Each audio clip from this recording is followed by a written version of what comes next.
Okay, so you know how you put things on a spectrum, right, of belief. Any belief, any idea. You can let's say that you could come up with some way of 3D modeling or computer modeling a spectrum of a culture, Mhm. a collection of beliefs that make up a cultural idea or identity. Um, Boy Scouts, you know, moviegoer, like all these roles that people have. I guess we could say that those roles fit into our idea of what the culture of those roles are, you know, from a certain perspective. I mean, nobody's, you know, who has, you know, very, very, very few people are truly individuals in terms of their job. They're usually part of a collective of some kind. They, you know, there's lots of people who do what they do. I You know, think unless you're a wolf child, then you definitely, your individuality is part of some social grouping. Yeah. yeah, and I mean, you know, the exceptions would be people like Elon Musk, who truly stands as an It was a wolf individual. child. But there's no culture of that, right? Yeah, exactly. So I'm going to send a car into space. yeah, so you have all these different.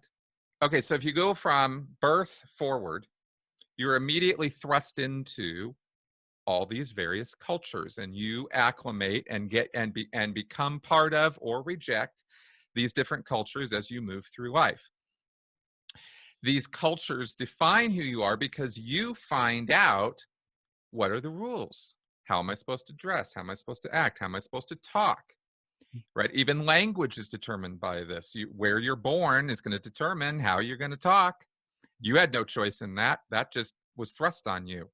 And language has everything to do with how you think also. So this, you know, this is very much who you are. The schooling you're going to get, every grade is almost its own little culture. It's got its own rules, its own, you know, etc. What if you could 3D model all of this for an individual? You know, you could say, okay, the moviegoer culture, here's the representation of it. You could zoom in and see what the rules and the description of all that is.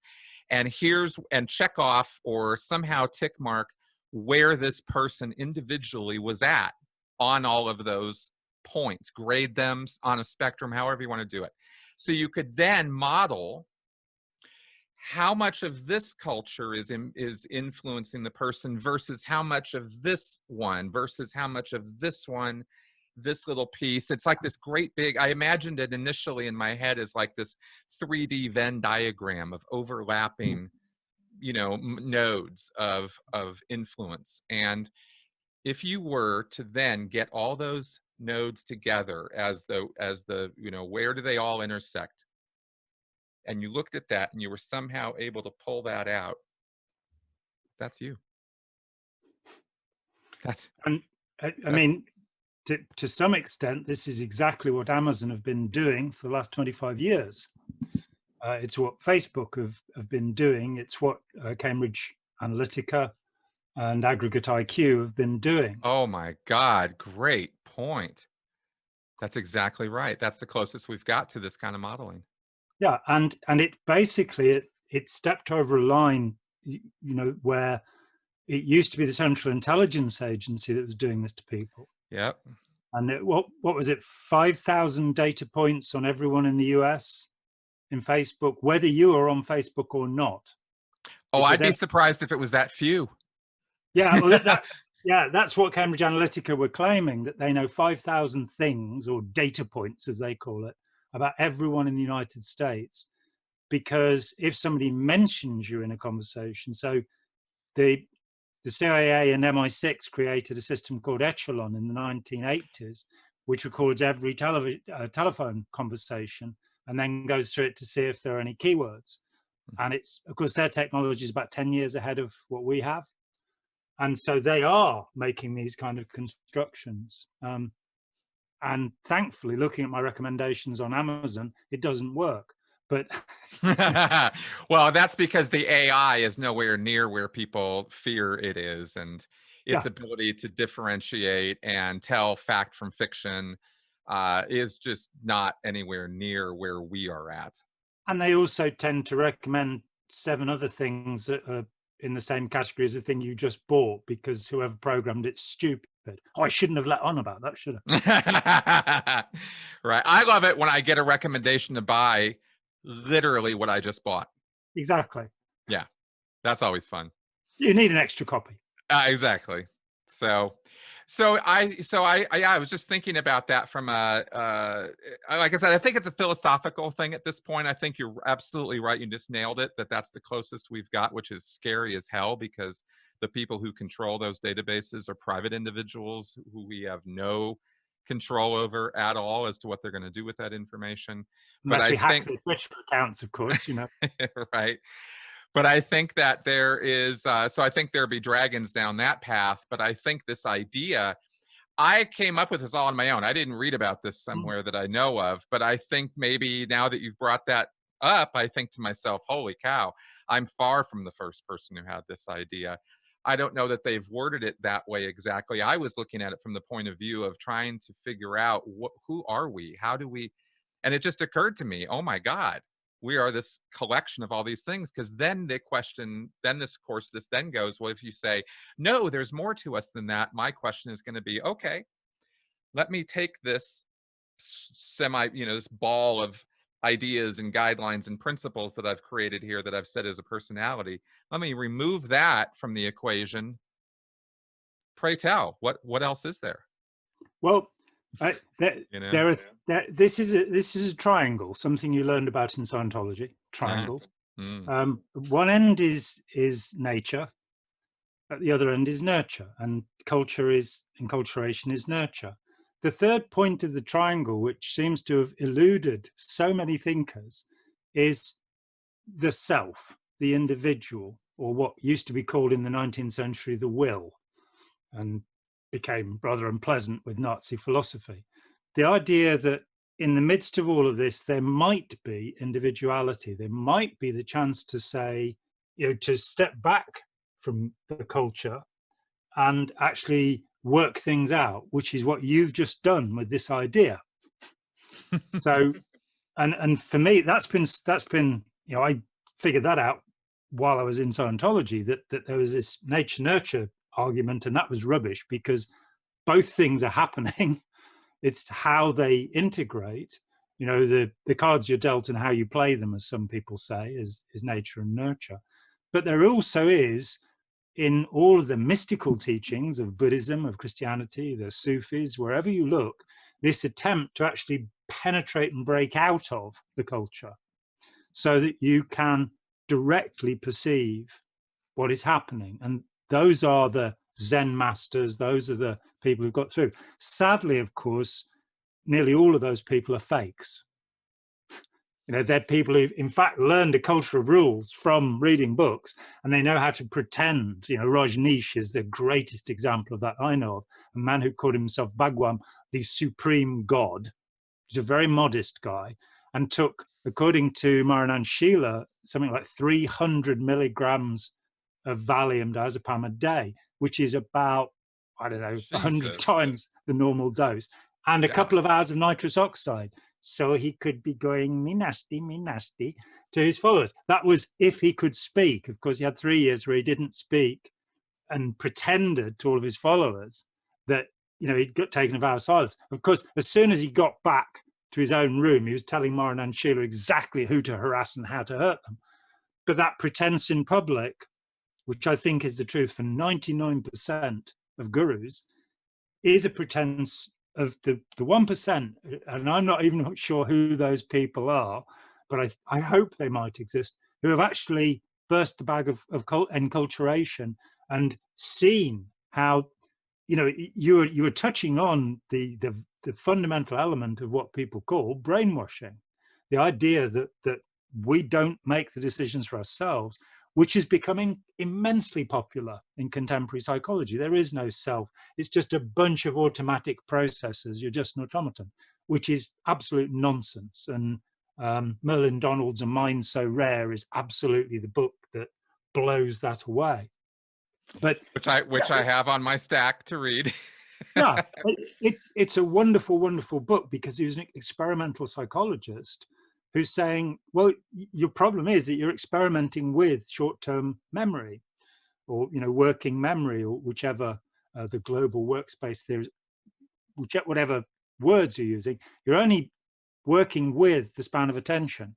And most psychological experiments, memory experiments, all sorts of things, are only working with that, without understanding there is also motivation, purpose, long-term planning, and that the layers of the unconscious are different, because there's a part of it that you can't get into, which Freud tried to get into and failed, as far as I'm concerned. But most of it you can get into. You just have to cue things up, and the things on the tip of your tongue, and it will come back to you in a few minutes, because there's an elaborate process happening. So, yes, I absolutely think that it's a very important idea that you've come across, and that you approached it. The idea of looking at a spectrum, that is a very important addition to the idea. And I'm crazy about spectra or spectrums this last couple of years, because I think everything, it was the autistic spectrum that started me thinking about it, Simon Baron-Cohen, and sort of going, oh yeah, you could plot, how systematic a person is. You could plot how well they understand other people's feelings, and you have this thing called cognitive empathy, which sociopaths are very good at. Then you have the kind of your own personal empathy for yourself, and in autism that's incredibly high. Their feelings are overwhelming to them, to people at the far end of that spectrum. But their cognitive empathy, their ability to understand what other people are feeling, boils down to, well, if they look upset, offer them a hot beverage. You have to so those three spectra, which are the ones that Baron-Cohen talks about with autism, I think you take them all out and we forget about words like schizophrenic, and we instead look at the single traits, as you were saying, and measure each of them on a spectrum. And then you have a model of the person, and not just what you can sell them or how you can con them, which is what I'm afraid too many people are interested in, but how you can help them, and how you can teach them to help themselves. Yes, that's what our interest is. And I wish that some of these people who got into psychology, I think maybe with the idea of helping, but eventually ended up going and working for Facebook instead, or Madison Avenue or whatever. I look at them the same way I look at lawyers who work for Scientology. I just go, man, you got a choice. You got a moral compass here. I have another book here. I'm surrounded by books, as you probably another one from Jon Atack. Are you kidding me right now? and that's this one. And this is an absolutely brilliant book, not just about how the attempts to control us through the internet, but about the people who found ways to mess with that, and have actually done things against authoritarian governments that have been very successful in slowing them down in their work. Interesting. Talks about laughtivism, which is where you actually ridicule the state, but not in such a way that it can arrest you. And as we both know, humor is the fundamental absence in any authoritarian system. But great book, Peter Pomerantsev. So interesting. Well, I'm ashamed to say I still have to read Bernays' Propaganda, and then I can read This Is Not Propaganda. Well, I know. Actually, I'd read This Is Not Propaganda first. Everybody should read Propaganda, definitely. Goebbels certainly did. Exactly. As pointed out. But probably This Is Not Propaganda shows you where we've come to. And he's not really, the Institute for Propaganda Analysis and their little list in 1938 is still the go-to place to find out. Or Age of Propaganda by Prakarnis and Aronson. Absolutely wonderful book showing you how organizations like Greenpeace use the tricks of the trade, because it's for the good, isn't it? You can steer people where you want, because we're doing good work, aren't we? Oh yeah, everybody's sure that they're the ones who are doing God's work, and the road to hell is paved with good intentions. I see that proven to me every single day. Yeah, and I we all fall into it very easily, because we start to believe in our own righteousness, and lose humility, and it happens in a moment. That's right. Um, like, Well, it's again, it's one of those things where you go, well, how do we solve it? How do we solve it? And you realize you can't, because it's the other side of the coin of ego. And if you don't have ego, if you don't have self-esteem, if you don't have some sense of pride and self, then you are literally nothing. So, again, it's a spectrum. There you go. well, There's another spectrum. let's face it. L. Ron Hubbard pointed out that you are literally nothing. That's the definition of atheism.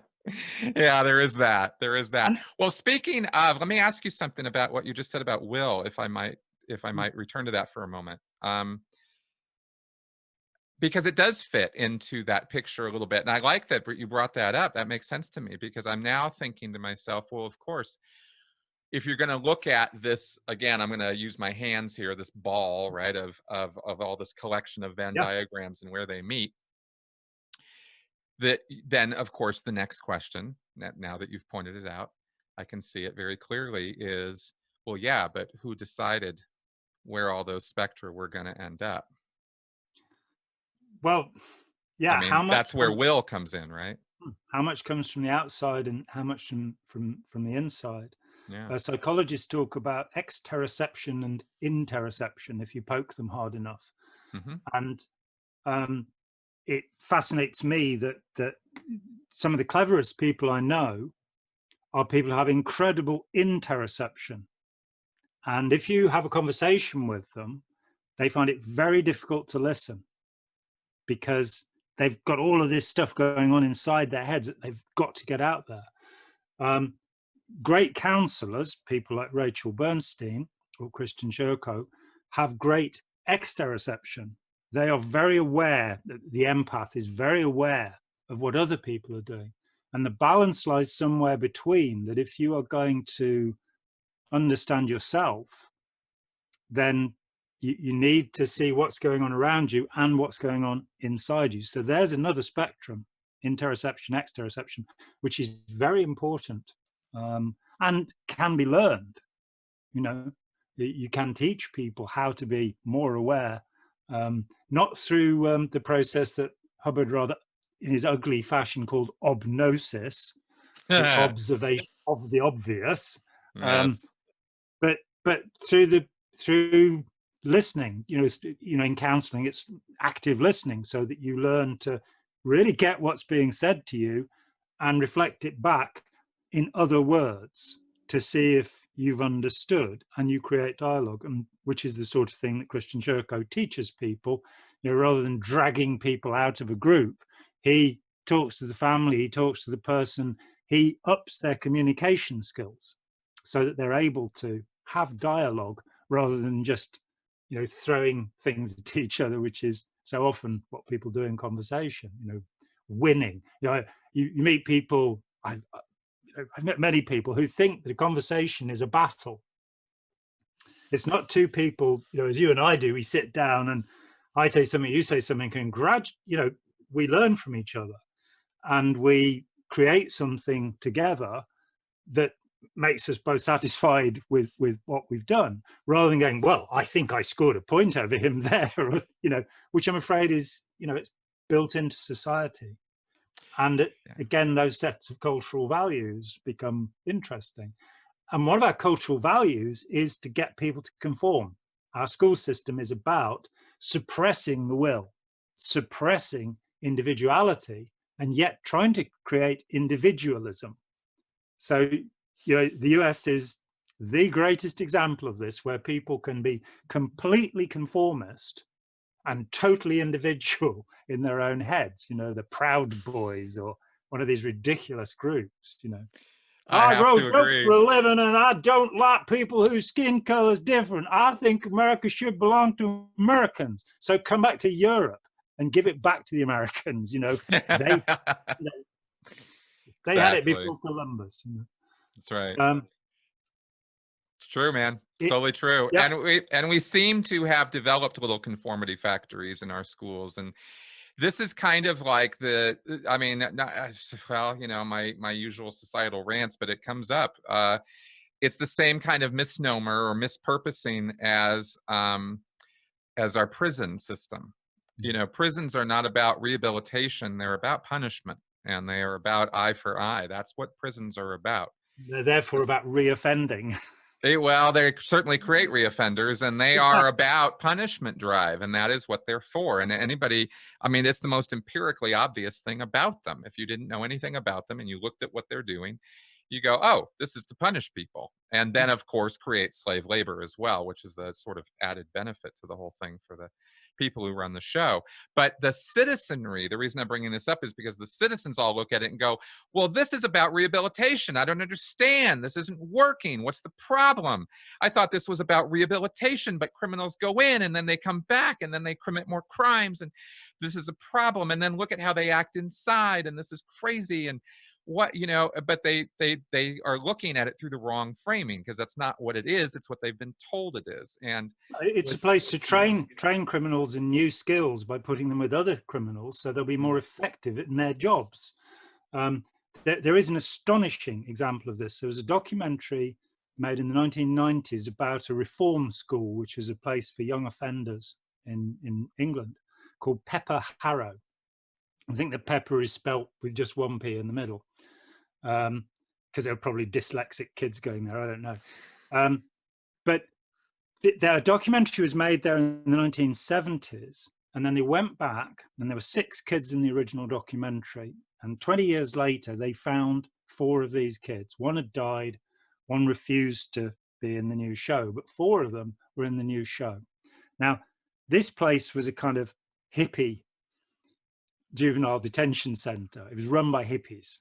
What can you say? I mean, I was shocked at some of the footage from the 70s, and I'm relatively liberal. I think that particularly shocked me was seeing an 8-year-old child smoking a cigarette and nobody telling him he couldn't do it. Wow, this was really open range. Yeah, this, you know, it's beyond what I would expect. But the thing was that Pepper Harrow's reoffence rate was below 20%, where the national reoffence rate was towards 80%. And it went back up there under the short, sharp shock period introduced by William Whitelaw in about 1980 here, where you punish, you know, and the word punish means to inflict pain. That's what it means. That's its root word. It means to hurt people. And again and again, in Pepper Harrow, perhaps the most surprising of the 4 children, I think they'd all done reasonably well. None of them had reoffended. But one of the kids had gone in there at 14. He was the oldest of 4 children, all by different fathers. His mother was disorganized and couldn't deal with things. So he, to support the family, stole food and things like that and was arrested. He couldn't read and write. He was 14. He couldn't read and write. 20 years later, he's the head of the reform system for a whole county, because he learned to read and write. He got a degree, he got a master's. And, you know, he's become this official in the system because he really understands it. Sadly, the short, sharp shock came along, and this idea of making people pay for what they'd done, rather than rehabilitating, rather than often finding out, you know, about 50% of people in prisons are either illiterate or functionally illiterate. They can read the words from the page, but they don't understand what they mean. So teaching that sort of thing. But the other problem is the institutional environment that you're getting. Ivan Illich wrote a book called Deschooling Society that was very popular in the 70s. And he's not talking about schools. He's saying our whole life is becoming institutionalized, and it's worse now than it was then. And people become institutionalized. They start looking for answers to whoever looks certain, instead of, you know, what you and I strive for, which is to help people to not elevate us to guru status, because that's not really helpful to anybody, but to actually become their own gurus, to actually be learning how to check things and how to, you know, go further. How many people you can do that with, I don't know. but I do know that Milgram's, 62.5% of the people were willing to shock somebody to death. I think that's pretty well demonstrated.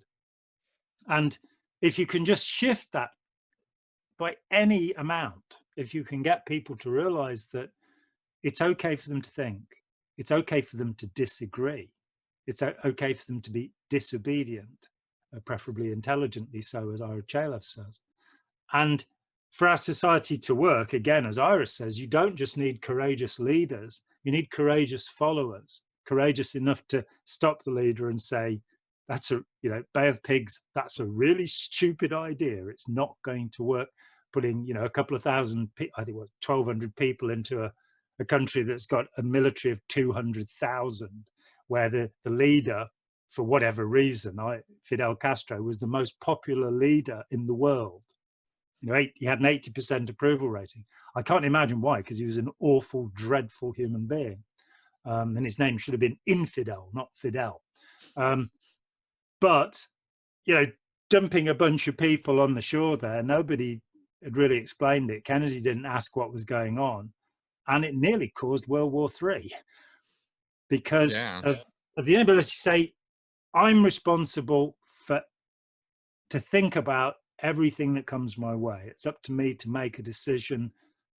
And how do I get information? Who do I trust? And how can I come to be in charge of myself rather than the society around, or what what was beaten into me at school. How do I come to be in charge of myself? Yeah, it's an interesting take. It's a whole different look at society from that point of view of when you start looking at it from the point of view of conformity, because it starts making you wonder, is it an innate property of us that we are so conforming that Milgram found, or is that a product of our society? And if you go, well, if a whole great, if it is true that personality or who we are and how we act is mostly determined by our acculturation into this society, and I think that could very easily, I don't think that's a controversial argument. Then I think many people are encouraged to be aware that there was the Solomon Asch experiment where he took lines and had 7 people in the room who pretended that lines of different lengths were the same length. Yep. To see how many people would agree. That was repeated with engineering students. So a replication was done with, I think, 300 engineering students. Not one of them was willing to say the lines were the same length. Really? Now that's new to me. I've not heard that. But looking at it from this approach, now that makes complete sense to me, because I've been assuming incorrectly that those test results or those experiment results were the product of universality. Like every human would respond, any collection of humans would respond that way. But they were all university students. Well, exactly. Now I'm seeing, this is where maybe my, lack of thinking it through enough, or having, real formal scientific training, I don't walk through all the steps every time, that of course that would be the product of acculturation more so, because you could take, like, I think the question maybe that you and I are looking at or have been pondering in a way is, where do you draw this line? You can't have a society without some degree of conformity. I mean, you can go all the way back down to ape troops and baboons and stuff. I mean, you can see it. You got to comply, whether it's, and maybe that compliance is gotten by the alpha coming along and beating the crap out of you until you comply, or it's your parents or whatever. But social hierarchies are definitely there, and compliance is required to have a social hierarchy in the first place. So you have to have that in order to have what we understand as life itself, or social society itself. Yeah. But where's the line? How much is too much, right? How much conformity? How much individual will? Can you make it a percentage? Is it different for each person in terms of their role? this bears some looking at, and I've not approached this from this point of view before. This is a fascinating conversation to me for that. I've spent more than 20 years working on a book, parts of which were released as opening minds. The book itself is called Waking Reason. That's its draft title, and it's about culture. What I said, actually it's 30 years since I first just wrote notes of what I was thinking. And at that time, in 1991, I thought that the spectrum ran from conformity at one end to creativity at the other end, that we lived in a society that was too conformist and that was suppressing creativity, which is an individual trait. Yeah, conformity is a social trait, individuality. I see that. Okay, I get that spectrum. After a few years, I realized it was a bit more complicated than that, because if you don't conform, you can be as creative as you like, but you end up with James Joyce's Finnegan's Wake. You end up with a book that is not written in any particular language. It's meant to move, in fact, between 12 languages. And he was a brilliant poetic genius, but he was also a con man, that he wanted people to think he was a genius. And I was fascinated by James Joyce when I was about 21. I was in Scientology, but I was considered, I was writing novels. I wanted to write a great literary novel. And so, of course, you had to look to James Joyce, and I get about halfway through Ulysses. I got about 2 sentences into Finnegan's Wake. But I read a lot about him. I read Richard Ellman's biography, Stan Gabler Davis's biography. And then Anthony Burgess, who wrote Clockwork Orange, wrote a book about him. I read a book by an English professor who analysed all of his works from his first book of poems, Chamber Music, through to Finnegan's Wake. And you get the chapter on Finnegan's Wake, and this English professor says, "I'm afraid I've never been able to read Finnegan's Wake." But then we found a book by a man called Constantine Curran, very short book, called James Joyce Remembered. And he was at college. Joyce had, I think, 1 year at Trinity in Dublin and then dropped out. And Curran was there with him and liked him and thought his books were absolutely wonderful. But he points out that there is no philosophical idea in the whole corpus of Joyce's work that cannot be found in the primer on philosophy that they had at university. He then starts looking at the languages and he says, well, yes, Joyce spoke fluent Italian. He lived in Trieste for a long time. His French was okay. He could read and write Dano-Norwegian. And he basically saying he was far more limited, but he was brilliant at making people think he was brilliant. So when he finished Finnegan's Wake, he reportedly said, this will keep the critics busy for 200 years. And it has done so far. There's one sentence in it that caused an 80,000 word dissertation because he'll invent words. So, for example, the word penisolate, right? And the idea is that the reader then has to take this word apart, penisolate. It has the word isolate in it. It has the word pen in it. It has the word penis in it. It has the word is in it. It has the word sol in it. And we've now started to move out of the English language. And it has the word late in it, or lat for milk, and and on and on and on. And Joyce realized that people would, if he just made these things up, they could keep interpreting them forever. That's to say, if you don't have a conformity of language, if you don't have an agreement about what language means, then your creativity will amount to confusing the critics for 200 years. It's not to say there aren't some beautiful passages. If you listen to Joyce reading Finnegan's Wake, that's quite interesting. But actually trying to read the thing, in my life, I've thus far met one person who's read it. Wow. And almost like Excalibur. Maybe a lot of people have finished it, but they all committed suicide. Yeah, as Martin Samuels said, it was so scary. Excalibur was so scary, I'd have let my 4-year-old read it. Yeah, exactly. Ugh. Is Samuels somebody who read it? Yeah, that's the impression I have. that He would be person number 3 that I've ever heard of who's. I can't even remember where I read it. It was way back in the early 80s, but he made Wow. this statement after the Mission Holders Conference that's what he thought about it. I think Jerry Armstrong saw 4 different versions of it. Yeah, And Jerry was first on my list. yeah, and I mean, my understanding is that Hubbard would later say that his great discovery that things that are surviving want to survive, which never really impressed me very much, is that he later said, well, of course, that of itself isn't important. It's understanding that the 8 dynamics and all of that comes out of that. But the statement about survival, curiously, last week, I found a quotation from Baruch Spinoza, the 17th century Dutch Jewish philosopher, which is a much more elaborate and deep understanding of existence and why how we are trying to continue. So I fear that L. Ron Hubbard.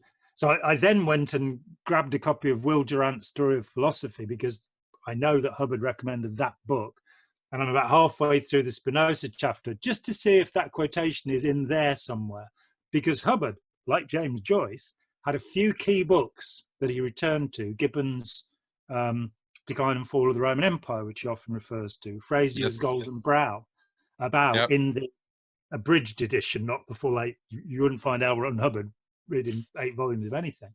He was just scattered. His attention was so brief, I think. Talking with A. Van Vogt, the, I think, great writer of the golden age of science fiction, who stopped writing, never wrote again after becoming a Dionysus. I had the great good fortune to communicate with him by letter in the 80s. And he explained how he had explained Korzybski to Hubbard, because Hubbard couldn't finish Science and Sanity. I don't think I could either, frankly, but Hubbard was very good at, just like James Joyce, making this illusion of himself as a fantastic genius, because he'd got the Reader's Digest book of philosophy, or what have you, and dropped some names. Well, he even admitted as much in a couple of his lectures. I mean, these aren't, common knowledge sort of things. This is minutia points. But I remember him talking about how he had done exactly that. I think he's the one who said in a lecture that it was Roosevelt who would meet with a dignitary or meet with a person, but the night before he'd consumed books about the person or about their interests or about what they knew about, so he would have an in and be able to talk to them and that sort of thing. And I think Hubbard was mentioning that in the lecture along the lines of, this is how I have also, this is how I do things. He had a simpler method, which he talks about in the Data series, where you assume the beingness. So what you do is you go, I'm a great philosopher. That's right. That's right. He did do that too. Of course, then you've got John F. Kennedy, who is meant to have had this unbelievable reading speed, which I don't quite believe myself, but so that he could go into something, having really read 400 pages in 20 minutes yeah, nobody's doing that, but he could skim or whatever, but he's not getting full comprehension on that. That's how I understand it. But then again, our minds, again, one of the spectrum is about how quickly we process. One of the cleverest people I know, if I say something to him, he will pause before responding. Now, I'm not that clever. If people say things to me, I will give a lightning fast response, which will sometimes be completely inept, but he will always stop and think. And I'm thinking, well, he's a bit slow, isn't he? But no, he's going through all the possibilities before. So there's a kind of speed of processing. There's also, I discovered, that when I learned Zen meditation when I was 18 years old, I had a scary experience in that I realized that I was parallel processing. There was a point in meditation where I was aware of 4 lines of linguistic thinking that were going on in my head. And it made me aware that we're all doing it. One of them, the lowest level was something that about 2 weeks before I'd had a tip of the tongue thing and I couldn't remember a name. And it was still going on. This search was going on in the dark archives of my mind somewhere. We all do that, but some people, you know, can very active. Again, Julius Caesar was reckoned to be able to address 7 people at the same time. Yuval Noah can play chess blindfolded with 6 people, you know. Really? Oh yeah. Oh I yeah. didn't know Yuval could do that. Oh, yeah. Wow. Making, you know, that's what Yeah, I say. yeah, damn. Now, Among definitely his never other, challenge him to a chess game now. no, no, but he can't play Go, and I can play Go, which Oh, is that's funny. Bobby Fischer is the only person I believe to have given up being world champion of chess. And what he said was, I'm going to play Go because it's a more interesting game. And of course, we Yes. saw that computers started playing chess 20 years before they could sort out Go, even though Right. it's a game with only 5 rules because the possibilities are so complex. So Right. that's my superiority in life. I can play.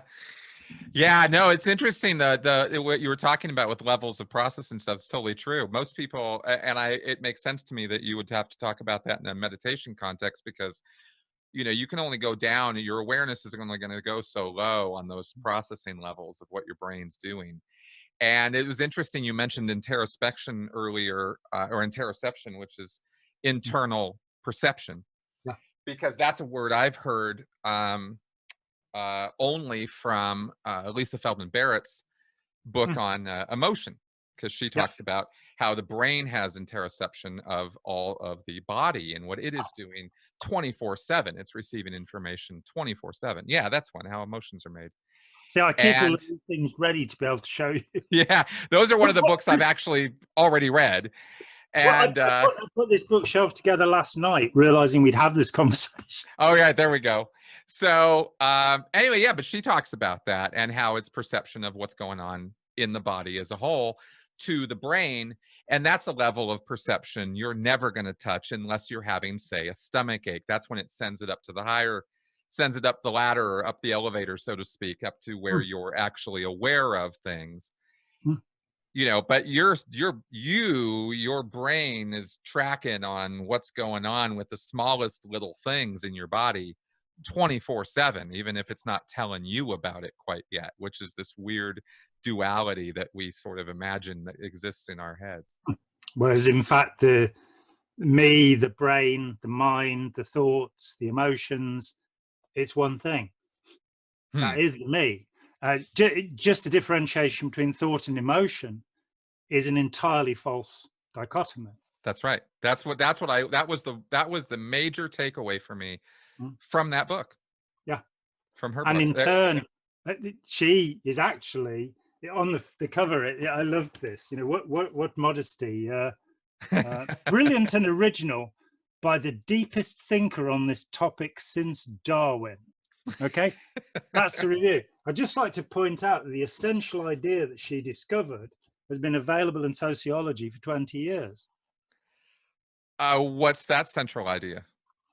The idea that you have moods that are determined physiologically, and that over the top of that are emotions that are determined culturally.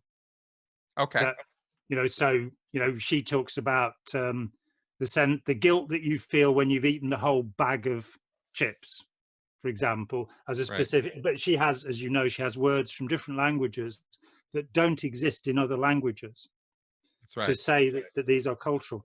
So it's kind of like the underlying feeling, and in psychology for some time there's been a differentiation between mood and emotion, almost like, but not actually, Hubbard's chronic and social tone. The point is that if say somebody has a dreadful accident that leaves them crippled, the strange observation is that emotionally they will probably return to the mood they had before. If they were a cheerful person before, even though they may now be paralyzed in some way, they'll be a cheerful person. If they were miserable before, they'll be a miserable person. So that's the underlying mood of the person. Over the top of that are the delights and terrors and dread, the things that happen in the day that cause emotional reactions. One of the things that I observe in myself, which has baffled me for years since I first realized it, and and I can thank Scientology for this, because when they were harassing me, the stress levels were so overwhelming at times, yet I would still have a positive emotion about other things. And I realized that we kind of kid ourselves that we're only feeling one thing at a time, that quite often we are way more complex and wonderful than most psychologists realize. We're capable of actually feeling several things at the same time. And sometimes those things can be, there can be intense satisfaction and intense dissatisfaction at the same moment. And the other week when I'd set up, I'd suggested a program on mindfulness to my friend who produces The Big Questions, the BBC. I'd done research and sent that in. I'd been told that it was unlikely because the presenter was a mindfulness meditator himself, Nicky Campbell. But then I was suddenly contacted and told, yes, we're going ahead. And so I absolutely anticipated that I'd be on the program. I was on it about 8 years ago, the last time.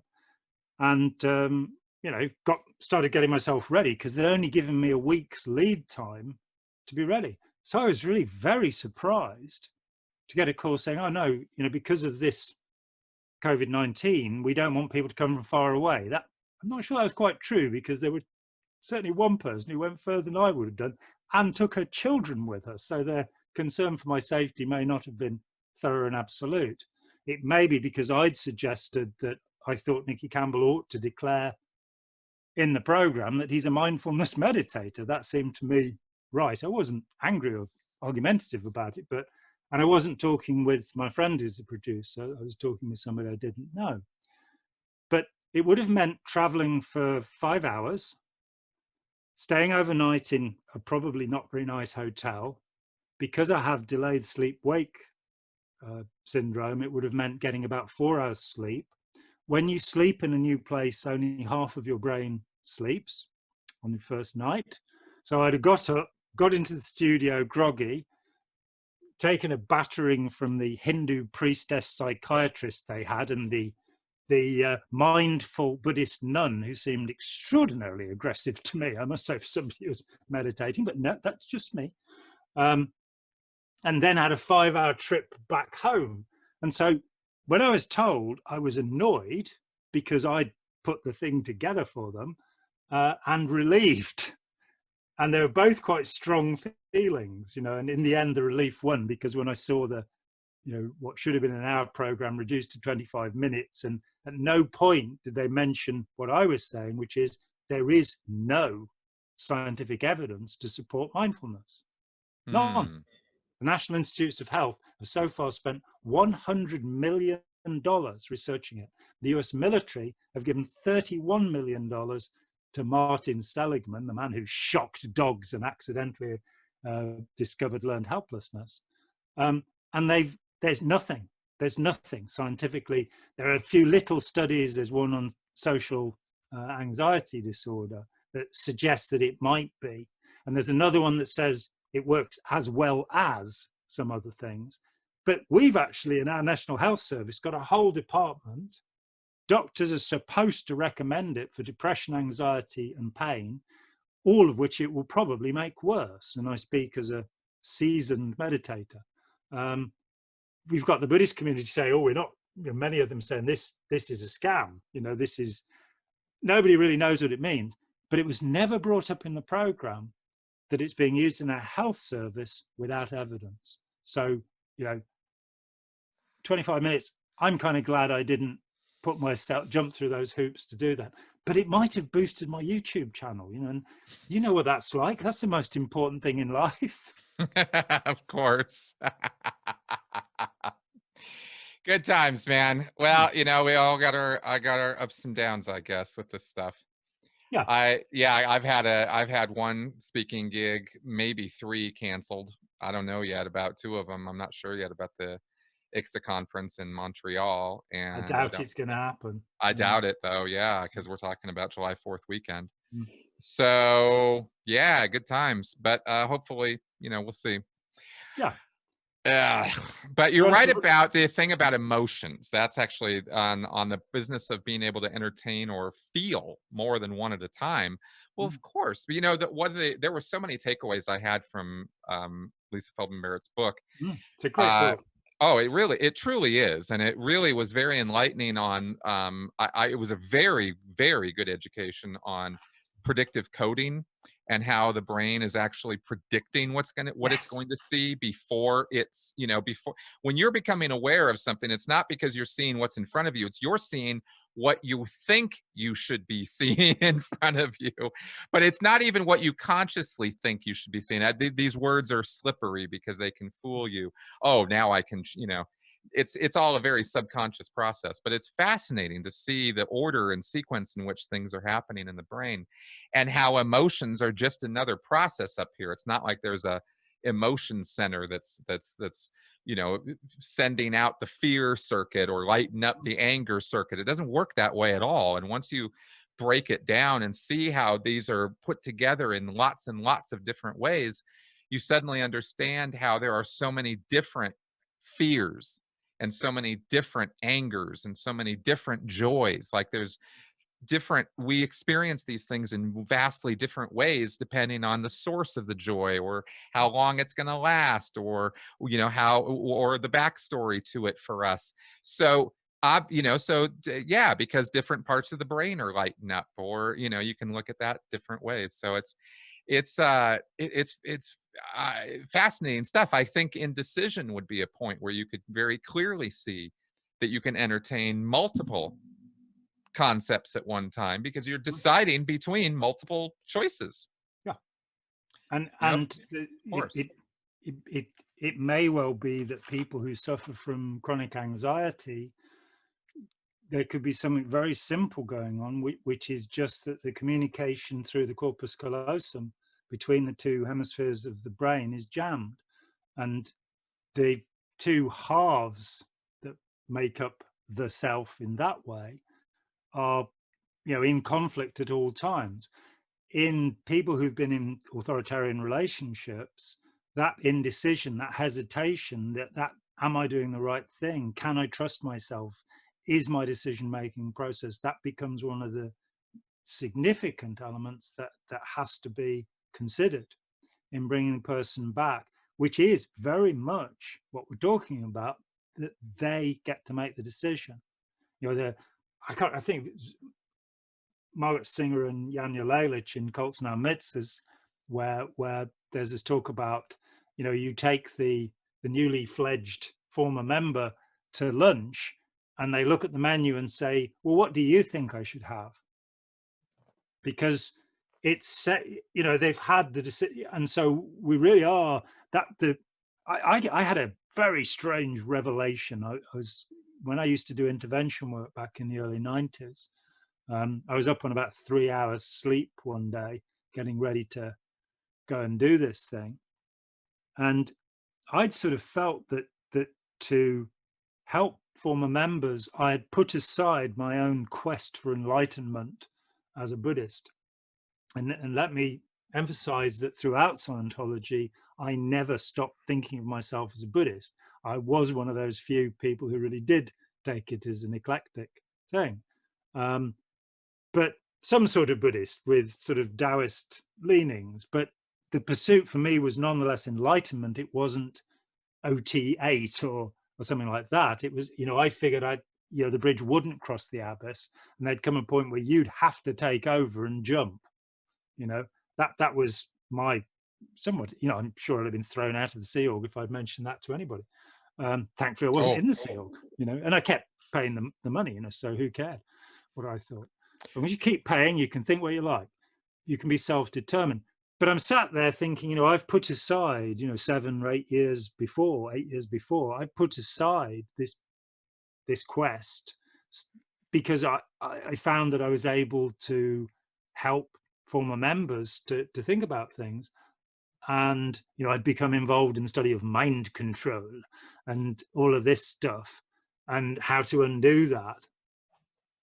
And I suddenly realized it was the same thing, that it's the mind control of the society, which is what we're talking about here, the enculturation, that you're going through. And what I was trying to teach somebody or help somebody to learn, is perhaps a better way of saying, was how to separate themselves from the dogma, the doctrines, the culture that they'd accepted. And that really wouldn't matter whether they'd been brainwashed into doing it, whether they'd been tricked into doing it, or whether they'd thought their own way there.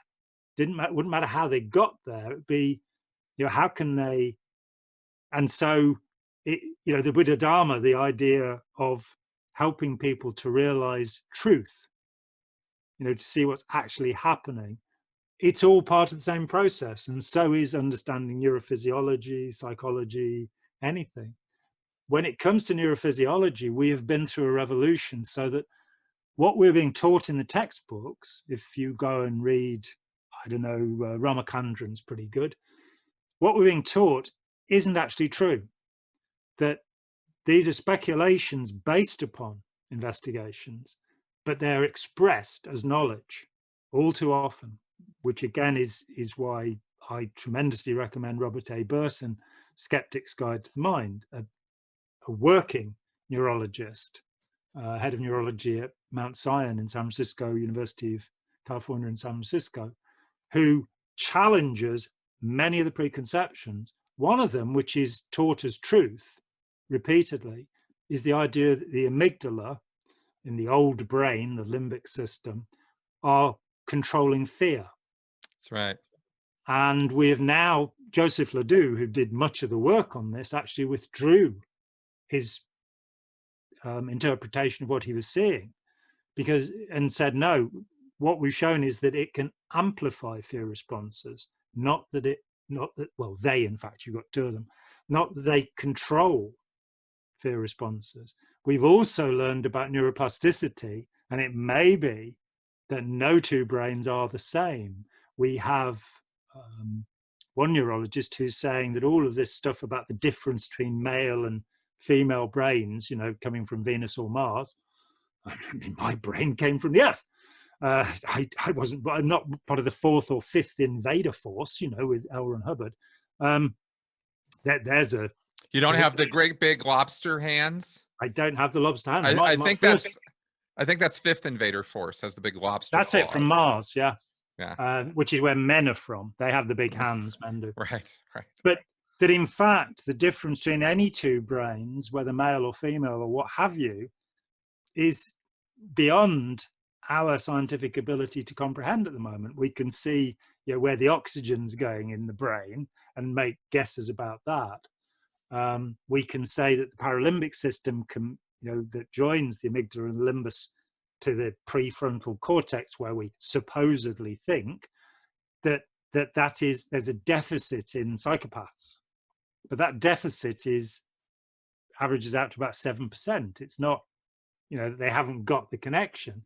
It's just they're more impulsive. And how much more we know by saying, the link is slow in them than we do by saying they're more impulsive, I don't know. It makes it sound, kind of, I often, I'm sorry to say, think that scientists have been elevated into a kind of priesthood and considered in that way by some people and dismissed by other people. And we have to take a point where we question what's being said. When people are talking about dark matter and dark energy, we say, very interesting. Could you show me some? Yeah, exactly. You're talking bell curve, because you have, at both ends, you have your, no way science denial. Absolutely, it's the dogma, and big science is what I worship, and I've seen that. Of course, we have. And the problem is that the bell curve is actually quite slight. It's not like a steep curve. There are a lot of deniers who are basically saying, well, you can't believe anything unless Donald Trump said it. And then at the other end, Yeah, that's where you get your multiple spectra coming into play, because you have your religious component, you have your political component, you have party component. I mean, you've got, for Americans, you've got a culture, you've got a simple American cultural component. America, fuck yeah, I mean, that's a thing.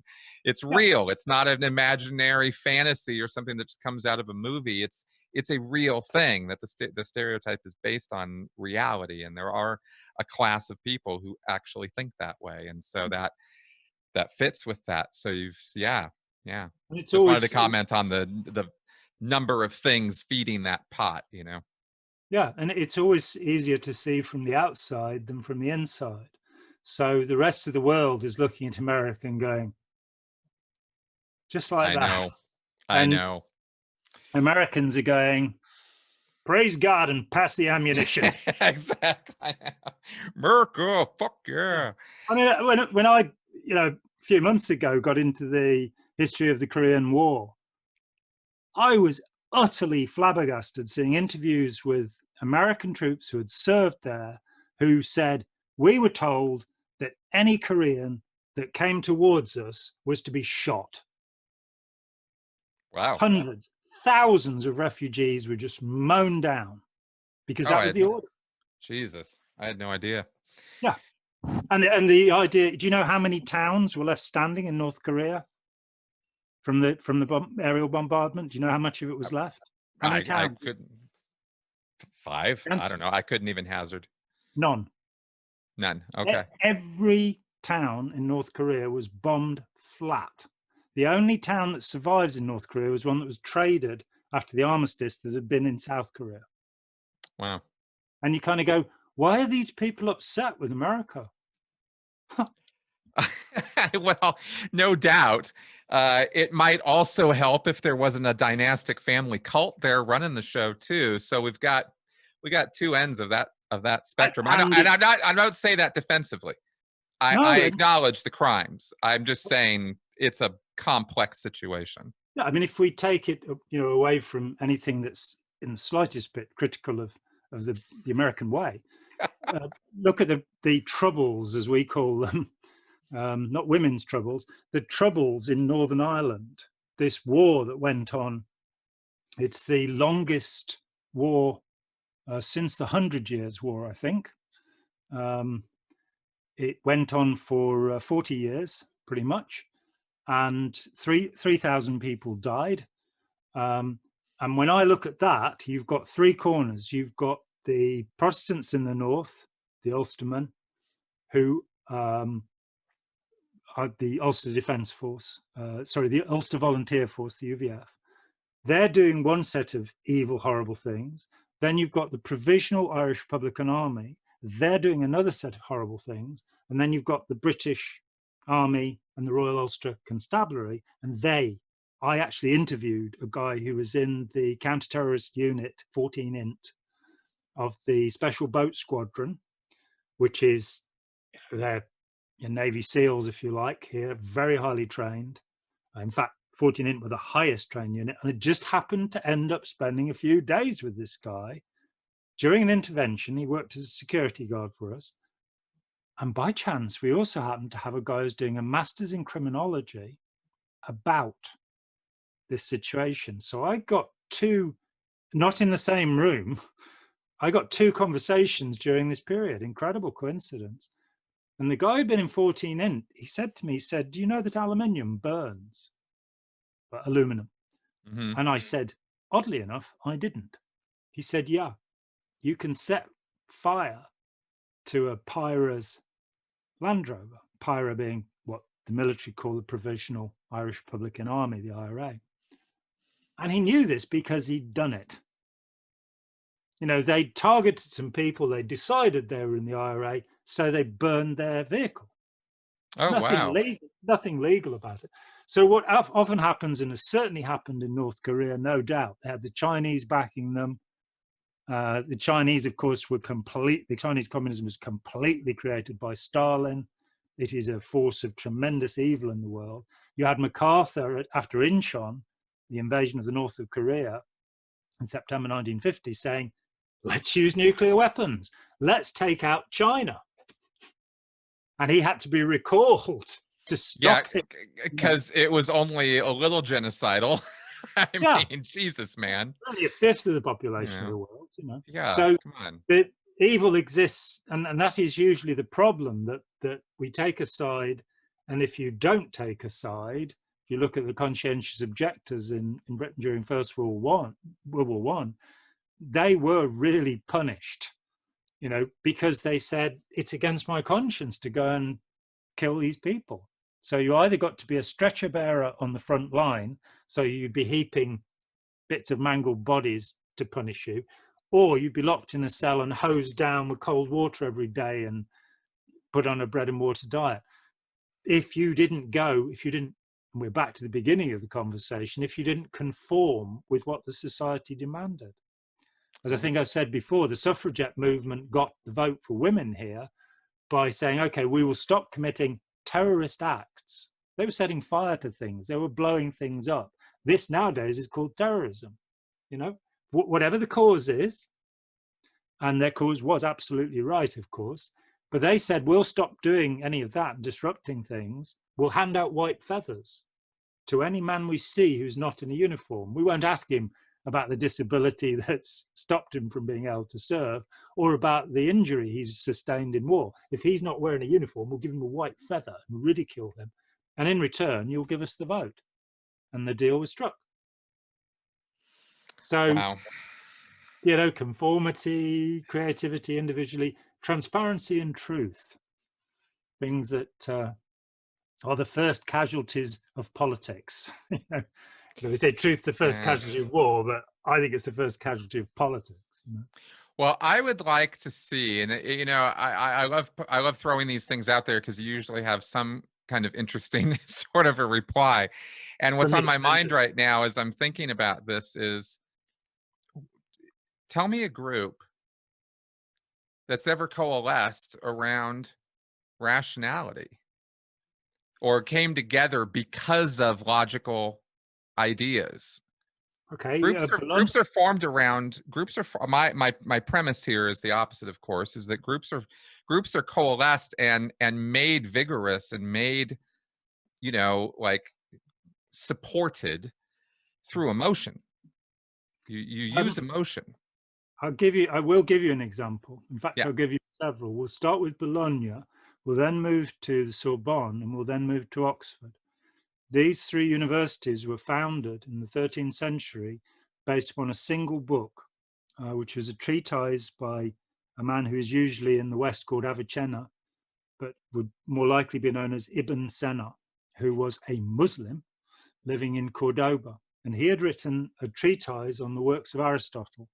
The three founding universities, the three first universities in Christendom, I think Bologna was first, came about when a group of people wanted to discuss the ideas of Ibn Sina as they related to Aristotle. So they coalesced around a treatise written by one of the greatest thinkers of all time, Aristotle, as then examined by another of the greatest thinkers of all time, Ibn Sina. So it can happen. It can happen. Okay.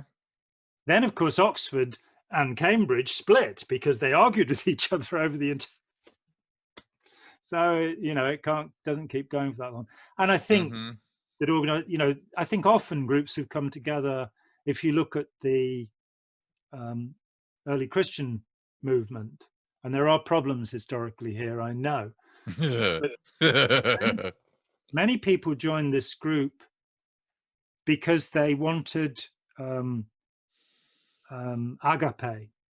They wanted this form of love which comes from community, which is almost forgotten in modern Christianity. You had agape, you had caritas. You know, even if I have the strength to move the mountains, if I have not charity, I am nothing. Well, the word charity is the word caritas, and it doesn't mean giving pennies to beggars. It means having feeling for other people, compassion. Yeah. So a group did, you know, some of the early Christian groups, no matter about the machinations of the Flavian dynasty and Titus and how they manipulated it, there were, you know, at the ground level, there were people who came together to break bread together to form communities. And I think that has happened again and again. And that fits with what you're saying. That's an emotion. They want the positive emotion of belonging, but they wanted to do good in the world. I think the same is true of the original Buddhist communities. Certainly certain Hindu communities, Sufi communities within Islam, that there have been many groups that have come together. The Parfaits, the Albigensians or Cathars, who were exterminated. They were the first genocide performed by the Catholic Church in a really awful period, because they said, oh, no, we've got to perfect ourselves now. It's not just a matter of asking for forgiveness and then God will let us into, you know, St. Peter will open up the gates of heaven for us. We've actually got to live good lives, you know. So I think sometimes groups do come together. You and I have come together to have this discussion. Sure. But my premise was more based on the idea of founding and growing a group and getting new people on board. And, you know, Subscribers, you mean? yeah, I'm talking about like the whole, you know, the whole shooting match. And you don't bring people on board, you know, in a mass way with ideas. You bring them on with emotions, with ideas attached to emotions. I want to be clear that I'm not saying the ideas don't mean anything. Groups coalesce around ideas. If you don't have a core principle, you got no group. I mean, there has to be something that everybody's agreeing on. But the thing that motivates, the thing that drives, the thing that will push people to give more than they want to, the thing that will that will make it push forward through time is emotion. It is that emotion. It's somehow getting that emotional commitment or riling up the emotion somehow. And you're suggesting that there are no groups of phlegmatics that have felt the fervor to do anything. Okay, yeah, you got me on that one. Yeah, but again, if you look at the Enlightenment or humanism, the movement that was much later called the Renaissance, where there was a transformation of human thinking. Yes, that paradigm shift, a whole cultural paradigm shift for the West. Yeah, and often it is in fact an idea. Somebody like David Hume comes along and says, "How about looking at it this way?" Or Pascal or Descartes. Or Bacon, or exactly. Yeah. Yeah, no question about it. The ideas drive progress.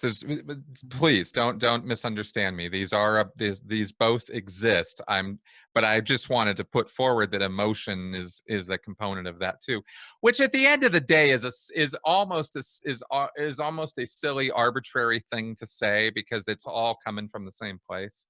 And emotion and thought are not differentiated. Yeah, they're not different neurons firing in different ways. It's not, at least as we understand it now. We need to temper all of this with as we understand it now, because our understanding is so limited, because these sciences are so new.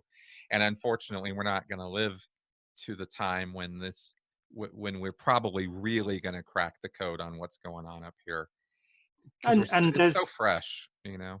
There's kind of cultural accretion that we still say that the sun comes up in the morning, and it doesn't. It stays where it is. We're well around it. That's right. We still name the days after Roman and Greek gods, Roman Viking gods. You know, that's right. Thor's Day. Sun, the day for the moon. Then Tua. I mean, how many people know who Tua was? Woden's Day. I mean, what kind of Christian society is it that's still Thor's Day? I mean, Thor's Day has movies made about him. And Freya. Freya, that's right. Yeah, and then we go Roman with Saturn. It's all mad. The months of the year, they're named again after, you know, Janus, Febris, Mars, and then they decide to slot in Julius and August, so that number 7, 8, 9, and 10 are in the wrong place. They're actually displaced by 2. Nothing in the world makes sense. It really doesn't. And it's very hard to shift the paradigm, you know, to, I mean, I think I've said before when we were talking, when I was about 20, I read a book called The Silence, which has been made into a movie, I think by Martin Scorsese, which is a very grim movie about the Jesuits in Japan in the 17th century, because the Japanese shogunate basically decided this was disrupting their culture horribly. So they decided they, you know, as Christians like crucifixion, they'd crucify them. And for, 200 and something years, it was a capital offense to be a Christian. But in the novel The Silence, which was written by a man called Shusaku Endo, I was surprised because was by that time had some familiarity with Japanese culture through Zen, through Japanese arts, ukiyo-e prints, and all of this stuff. And I've grown up in a Christian culture, which, like it or not, is a Christian culture. Whether you can be an atheist, but you're still in a culture that is founded upon these views that have persisted for centuries.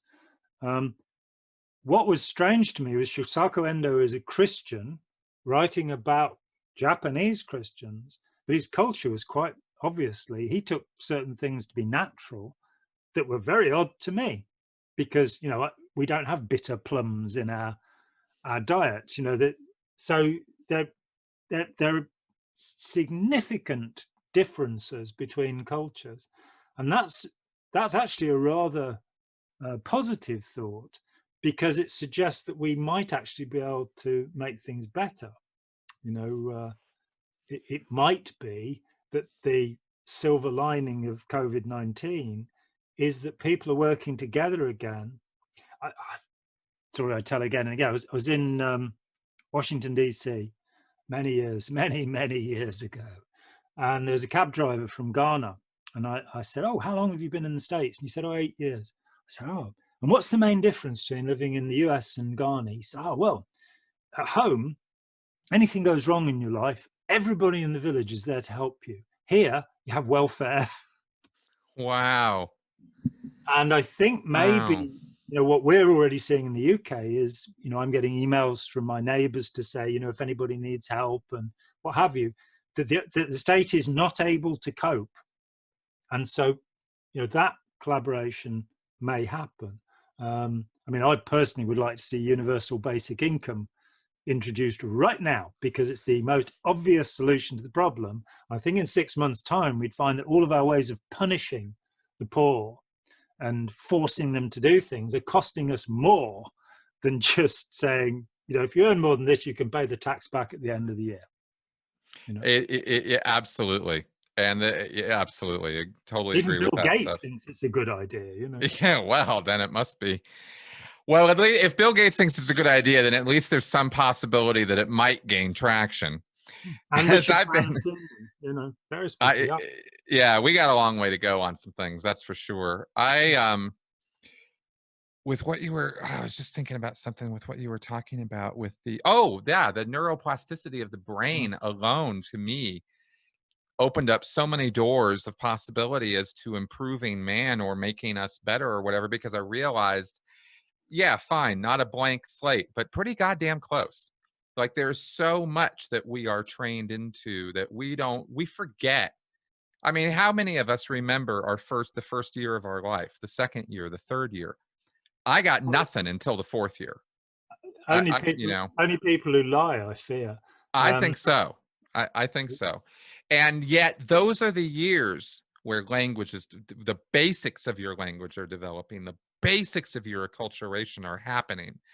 Your everything about the world that you are going to take for granted for the rest of your life is all laid down in the first couple years. And by the time you realize that you're in the river, you've been swimming for 5 years. Exactly. And so what do so water's wet. Like, you're like, well, what do you mean? Like a fish doesn't understand that, right? What do you mean water's wet? I have no concept of what you're talking about.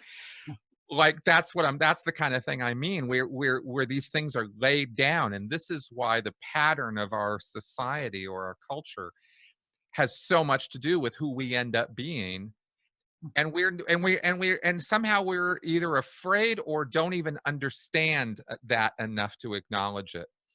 And I think we've had enough introspection, enough psychology and sociology for enough decades now that this is starting to make some sense to people, that they're like, oh, I'm not just me, this little one unit that's born, and I am always this little angel that I've always been. It's no, you're the product of so many influences on you, and it's kind of uncomfortable in a way, I think, for people's ego, but it's a necessary truth that we have to start coming around to, because I think if we do, we'll be able to approach solutions to certain problems in an entirely different way.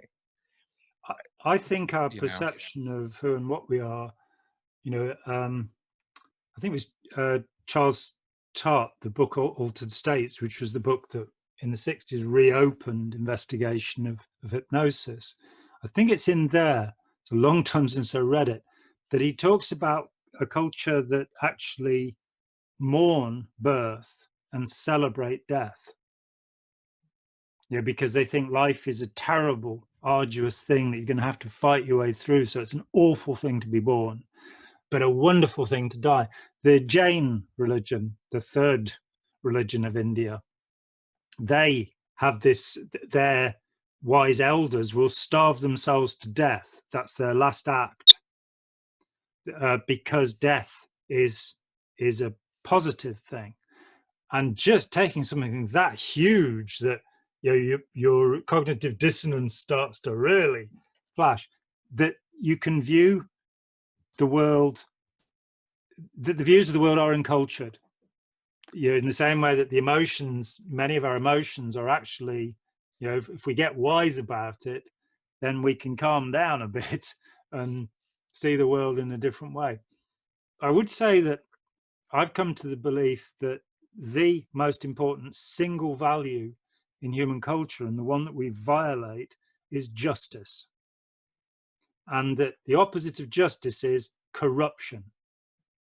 Justice is the way that fairness occurs in a society. And if you can be irrevocably just, if you can say, we're going to be honest about what's happened, we're going to consider the evidence, and rather than that always leading to punishment, it leading to some resolution of the problem.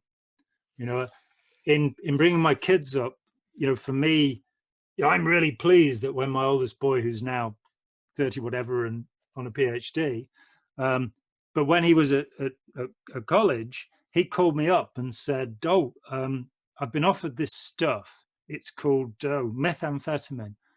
Should I take it? And I was so pleased that I had a good enough relationship with this 20-year-old to say no, and he didn't.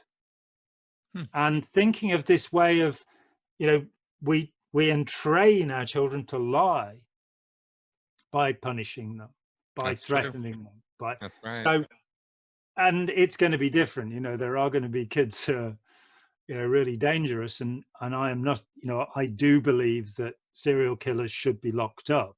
You know, I'm not in some wacko position where I think, no, you're just nice to everybody and everything will be fine. Just think the best about you know, Ted Bundy and let him go. You know, he'll be okay. I don't think that works, but I do think that our controlling, domineering, authoritarian attitudes, which we criticize in cult groups, I don't think they work in family situations either. I think until children are mature and become adult, which happens about age 85 in my experience, but no, until the Romans actually reckoned it was age 32, by the way, I'm told. That's when adulthood begins, and you've then got about 8 years to live. You know, yeah, I was going to say they didn't live a whole lot longer past adulthood then. They didn't, but you still find people who lived into their 70s, 80s, and even 90s at that time. You know, the statistic is how many, you know, the infant mortality rates do bring it down, but yes, an expectation of life much beyond 40, because Roman society was such a brutal, unhealthy, despicable society, which wrote about itself as being the most wonderful society that's ever existed. But up until the point where you reach a majority, 18, 21, what have you, there should be a gradual increase of self-responsibility to the point where you can be responsible. So the parent who is forever bullying the child, forever telling the child what to do and what to think, rather than saying, oh, the reason that putting your hand in the fire is a bad idea is because it will hurt. You know, rather than maybe slightly more complex examples than that. But, you know, John Gottman, who I think is very good on this subject, talks about when a child makes a mistake, think about when you made the same mistake and explain that. Be on the same page. Say, yeah, I did that. It hurts, doesn't it? Rather than go, oh, you stupid. That how we relate to authoritarianism, and justice is fundamental to that, you know, and we will not have a civilization that's worthy of the name until we actually have judicial systems that are fair, law enforcement officers who will not form into a cult and defend themselves if somebody's done wrong, who will be the first people, in fact, to say, he shot somebody, you know. Only when that happens do we have any chance of civilization. And I fear that there are so many little groups within society, which, as Margaret Singer and Jan Ulelich said, are cults in our midst. Unfortunately, that's true of our political parties, that to have an honest, genuine political party that bases its work upon evidence, the best evidence, that's willing to change. You know, I have some hope with the Green New Deal in the Democrats. I'm quite impressed because for me, the greatest disaster of the 20th century was the destruction of the New Deal by the National Association of Manufacturers, who has coined the slogan, the American way, put it on billboards, and the International Christian League, which is now called the Family or the Fellowship. These two groups, behind the scenes, sought to destroy democracy in America. And they did a pretty good job. Yeah, I have to say, being here, that is true. Yeah. This is something I've been talking with other podcasters, other former cult members about. Dr. Clint Haycock and I have done a number of podcasts about that. And it is all going in that direction. That's why we, in the late stages of this, in many ways, unfortunately, are sounding the alarm or are trying to just raise awareness. Just like, hey, man, your votes, you know, when you're voting for that guy who's got this pro-Christian platform, you got to understand what that means. There's a lot going on under the surface of that, you know, apparently tranquil lake that is not at all calm and cool. It is all about tidal waving your house out of existence because you ain't Christian. Yeah. You know, it's, I mean, it's, I'm, you know, bringing out these horrible analogies out, but this is how this rolls. And these guys have been at it for decades.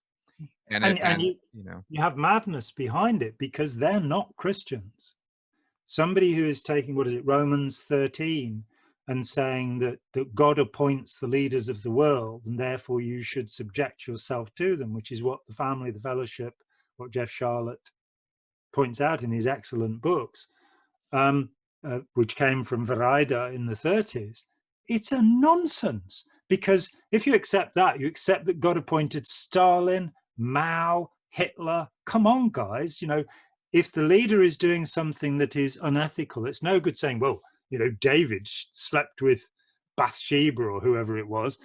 That's not working for me. The standard is honesty. The standard is truthfulness. The standard is not supporting corrupt people because you believe that an invisible entity, the gaseous vertebrate, as the philosopher Haeckel called him, is dictating what they do. Their understanding of God is infantile. You know, I'm an agnostic, but I'm happy to accept Baruch Spinoza's version of God. You know, that he realized that God's not a person. It's that simple. Do you think? Yeah, but Maimonides in the 11th century, a Jew writing in Cordoba in the Guide to the Perplexed, the opening paragraph is, people mistakenly believe that where the Bible says, this is in the 11th century, where the Bible says man is created in God's image, that this is a physical thing. It isn't. We are in the image of God because we have imagination. We have the power of imaging. The whole story of Genesis is about understanding that there is good and evil. It's not the tree of knowledge that the fruit came from. It's the tree of knowledge of good and evil. So morality separates us from the other animals, and we cover our genitalia with fig leaves. You know, there are very profound and subtle ideas going on here, which are reduced to infantilism by many people who call themselves Christians, because they fail to understand that when Jesus is talking about being nice to people, the golden rule, which came from Buddhism, but 500 years before, do to other people what you'd like them to do to you. Yeah. That you have to elect something as the most important rule. And if your most important rule is follow your leader, then you've understood nothing. You know, nothing. And all you will do is damage the world around you, because your leader happens to be Satan. Exactly. And this is, you know, this harkens back even to what we were already talking about in terms of acculturation and how these ideas are established in children before they're even able to develop critical thinking skills. They're being hammered with, God is watching you all the time. You know, you are living in sin. You are, you know, or whatever these ideas that you know, the Christian, the more So, extreme Christian ideas, the more fundamentalist Christian ideas are things I think are the ones that are actually damaging to people. And when these are installed at a level before you're able to think critically about them, and they just become quote unquote part of you because you literally have no memory or recall of them even being installed. We have to use the word installed. It's not education, it's installation, it's indoctrination. And yeah, we have got to get our head around the fact that the idea may or may not be true. That's not the point. The point is that you need to, you got to get ideas across to people in such a way that they can think with them and they can decide upon them and they can make their own choices about them. And we don't teach our kids that way. And that's just, you know, it's not as right as it could be. And our society is a reflection of the sum product of how we're raising our kids. That's the next generation. That's how this rolls out. And we're not mindful. We're trying to sit in a corner and be mindful, and yet we're not mindful of the biggest picture in our face, which is how we are evolving our society. So these are very important points. These are very important questions that we are dealing with here. I had the great good fortune to be raised in a household, a Christian household, an Anglican Christian household. My mother had been a Sunday school teacher from her teens onwards. She went to church every Sunday, but her view of God was radically different from that of many around. She said, God is not a father, God is a mother. God loves us in the way a mother loves. Now, I happen to be, you know, I'm against sexism. So the word mother and father, for me, they're sexist terms. God is, you know, if there is such a thing, the notion of a loving parent rather than a vindictive, vengeful psychopath who wants Right. worshipped and adulated, the idea of, and I'm told that Jesus in Aramaic would have used the word Abba. And I always make the joke about Scandinavian pop group here, but Waterloo. He wasn't a dancing queen. That's not what I'm saying. He's not sending you an SOS. No, exactly not. The word Abba, which I'm led to believe in Aramaic and Hebrew, means not father, but daddy. And for me, if there's an essence to the Christian thought, that's it, that the relationship is one with a loving parent. And instead, what we get is these fascistic, tyrannical, puritanical people who, because of their own inadequacies, their own bizarre sexual habits, we often find with Jim Baker and so many others over the years, and Swaggart, you know, these people are not fit. They're not fitted. And William Blake, curiously, the most popular poem by survey in the United Kingdom is Jerusalem. Sung by the Women's Institute, and did those feet in ancient time walk upon England's pastures green.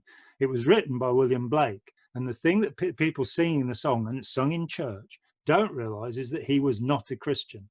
Blake wrote at the end of the 18th century that he believed that Jesus came to expose Jehovah as the evil force that created the universe. So he was, he had moved from the straight line faith. Kind of a Gnostic sort of view.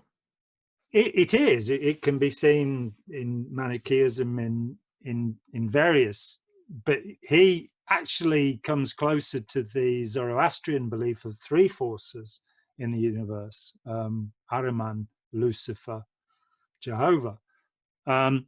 So he's, he was a weird guy. Sounds like he was unique. That's for sure. But he is also the beginning of the Romantic movement in poetry. He's the first person to criticize industrialism. In that very poem, he talks about dark satanic mills. Well, it's written in the 1790s. So he's already, watch out, guys.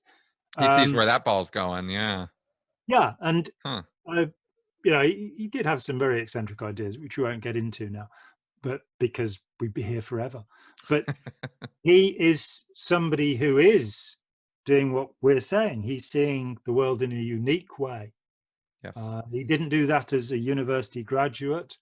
I think he was the son of a butcher, and he could never make a living. He had various rich patrons who dumped him because of his odd thinking. So he made a living as an engraver, and he is perhaps the most influential poet, certainly in the top 10 in the English language. Little lamb, who made thee? Dost thou know who made thee? Tiger, tiger, burning bright in the forest of the night. All of this that's Blake. That's Blake. That's Blake. Okay. I've heard and that. he is, his passion is to get people to stop thinking in the tram lines. The orbitare is the favorite word, exorbitant, outside the wheel track. Ex orbitare. Oh, is that where that comes from? Chariot tracks in the chariot races. And he wanted to say, well, no need for train lines, tram lines, what have you. Of course, train lines hadn't been invented at the time. They were just about to happen. You have the gift of mind. You don't have to do as you're told in your own mind, because you own it. Nobody else can as yet get inside it. Despite all of the predictions of neurology being able to tell what you're thinking, not yet, not anywhere near yet. You are, again, as the philosopher Kant, and I think I said this the last time we spoke, and I've not read Kant, but it's just so I think I'm clever, like James Joyce or Ron Hubbard. But Kant apparently said there's the world out there and there's the world in here, and each of us does live in a world that is an interpretation. And as you say, our perceptions are highly limited. Our interpretations were mostly formed by the time we were 5. I saw this great documentary about the KKK, and they go on one of their little parties, to have a barbecue or something.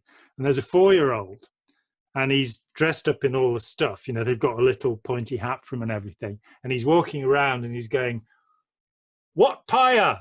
What pyre?" Oh, God. Yeah, he hasn't quite got around to white power, but he's going, what pyre? That's right. And that's what I'm talking about. That's right there. Talking about. Exactly. Yeah. I wonder if you were going to survey how many KKKers, neo-Nazis you'd find who were actually raised that way. I wonder what the percentage is, Yeah. And then you get... Or come from abused childhoods, or frontal lobe damage. Or were pushed into gangs as children to defend themselves. That you only getting in with the bullies was going to keep you from being beaten up. That's right. I've certainly talked to people that happened to, or who saw something that disturbed them and that they misinterpreted, like Dylan Roof. now. I worked on a chapter with Steve Hassan about Elliot Rodger and Dylan Roof, looking at people who radicalized themselves through the internet. And if you look at the last revision, it's still up online, in the Internet Wonderful, which is the manifesto of Dylan Roof. It's very short, it's about 9 pages.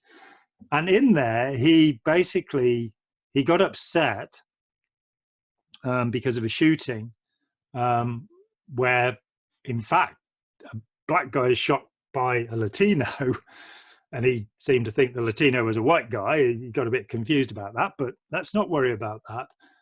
And he decided he'd then research. I hate the way people think that the internet is a form of research. You know, it isn't. Research is when you actually read books and, interview talk to people. Yeah. I've done some of it in my time. You consult records. Going and looking what 7 people say in their podcasts, unless of course it's you and me, is not research. It's just somebody's opinion, And so he went and found these kind of Richard Spencer sort of websites, which to somebody in my culture, using the kind of words that are used on those websites is just,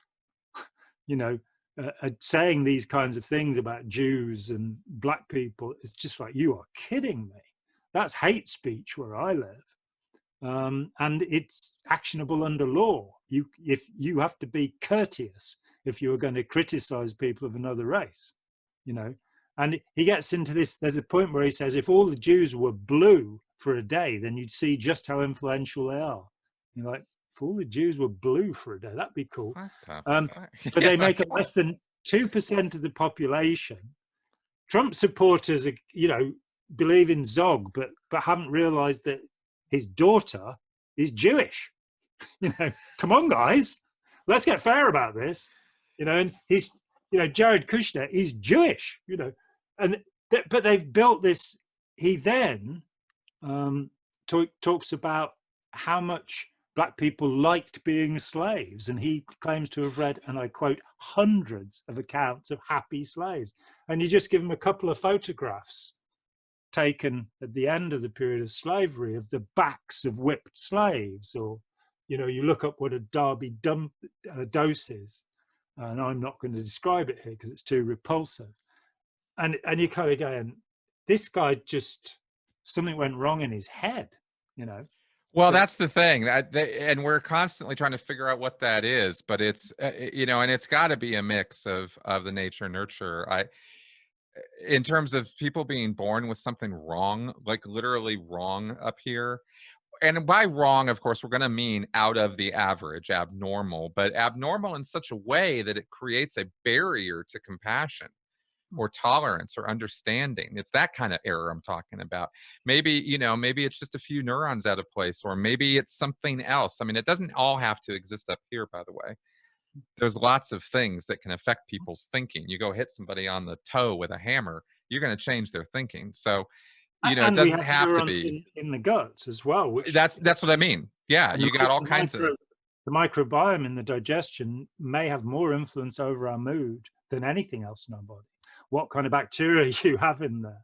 Exactly. But then the other end, you get somebody like Robert Orell, of course, who's a leader in Exit, the counter-extremist group in I've had him on my podcast. Yeah. And you could not wish to meet a more compassionate, decent, intelligent human being, and yet he was a neo-Nazi. That's right. Well, then you go to Robert Lifton's work with the Nazi doctors, and you're finding this highly educated group of people. I think something like 40% of medical doctors in Germany joined the Nazi party. And between them, they killed about 200,000 people before the war. Their own patients, because, he's deaf, so therefore defective. And just as a little note, the rates of deficiency in Germany today are no different from what they were then. So this eugenic program of, biological science, erasing people who have spasticity of muscles, or, condition, autism or what have you. In fact, I think we have Asperger's syndrome because of the Nazis, in part because Asperger was a man trying to protect people who are autistic from the Nazis. So I've read. Fascinating. But, you know, this genetic determinism, this, you know, mistaken understanding that the survival of the fittest means the healthiest or the strongest or the biggest. It means those most fitted to survive in the environment. And that may be the smallest, the weakest. It, you know, it might be the most intelligent as well. You never know. I do worry about that sometimes, because the least intelligent do seem to have high position in our world, you know.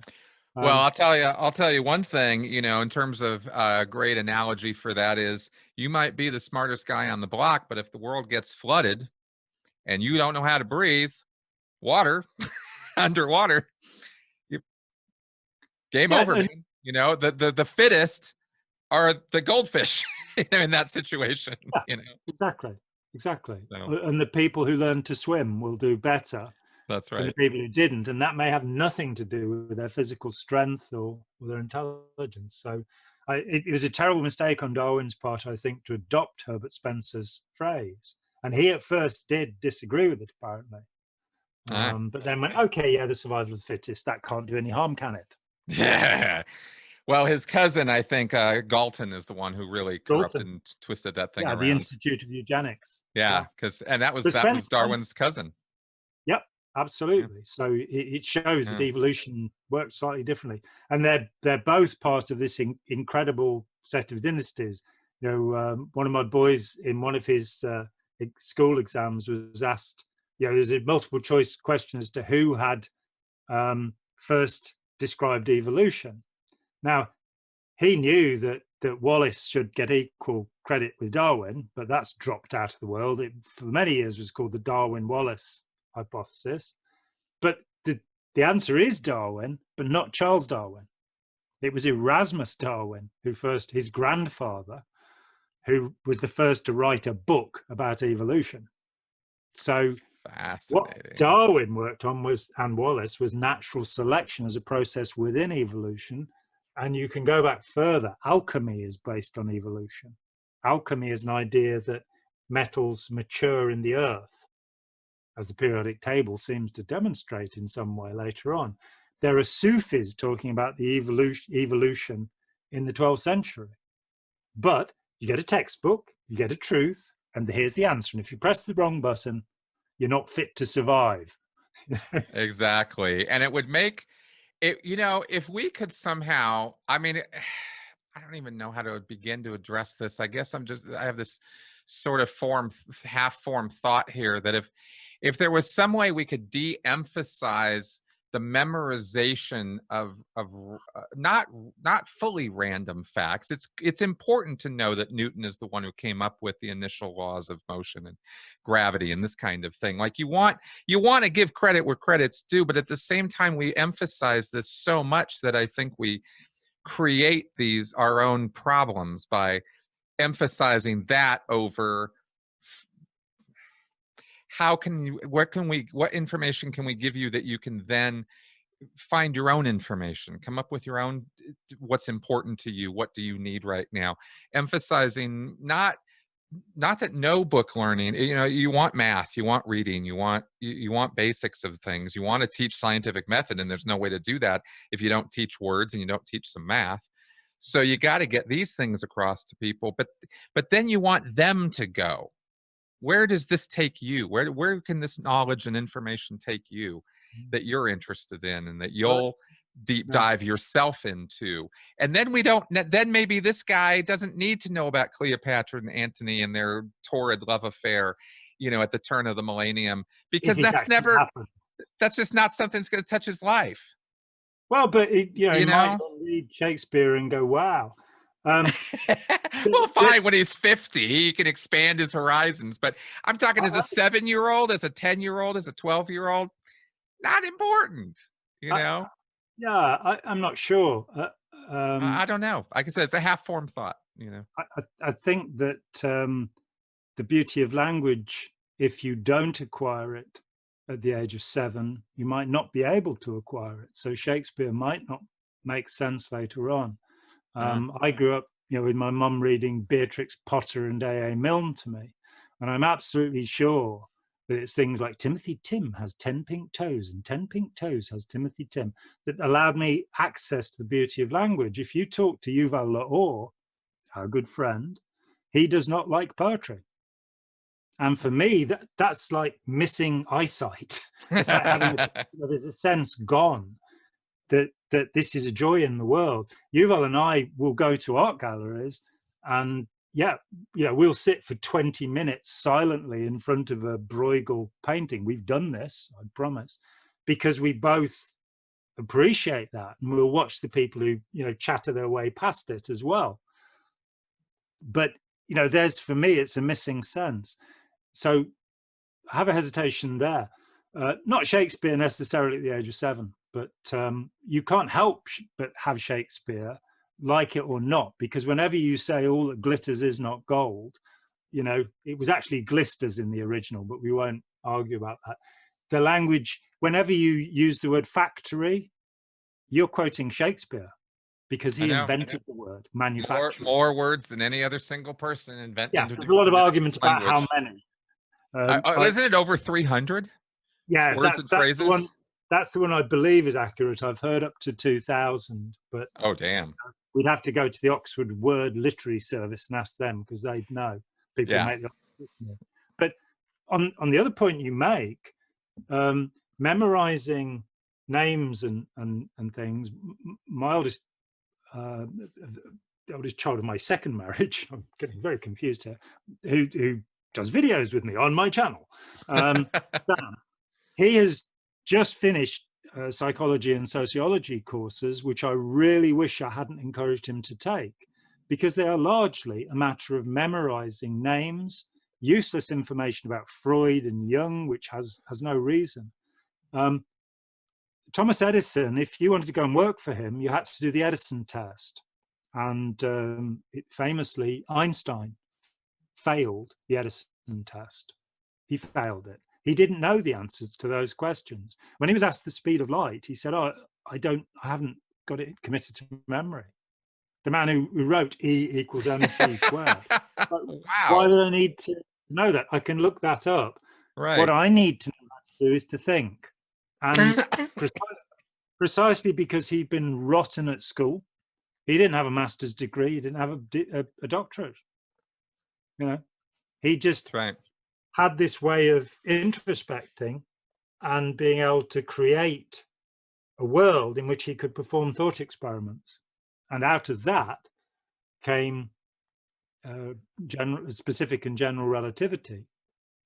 And I think there are lessons there in how we cannot, I'm not going to sit here and say we can develop that in anybody. That's patently and empirically not true. You know, people have different things that they bring to the table when they are, you know, based on just their biology and their nature and nurture. So let's just say not everybody's an Einstein, and I don't think I don't think there's any world where everybody is. Well, it's lucky, but he couldn't remember where he lived. So he'd all be wandering around going, "Where's my apartment again?" Right. But I think we can. There are so many different types of personality. Well, I think we can, and I think we can bring those out better. And I think we could raise the whole picture if we focus more on, you know, like I said, that sort of individual. Where is this person's drives taking them? What are they interested in? Because when I'm interested in something, I will learn all about it. And I did that at 8 years old. I did that at 9, at 10. I learned, I could tell you, because I got so fascinated by the movie Jaws. I read the book. Okay, that movie came out in 1977, 78. Something like that. I'm 8 years old. I see this movie. I'm fascinated by the sharks. You don't say to your mum, "Can I have one of those as a pet, please?" No, I do not. Instead, I go to the library. I get the book, which is an adult drama book. I read it. I'm 8 years old. I'm reading about adultery and this and that. There's all kinds of nonsense in the book.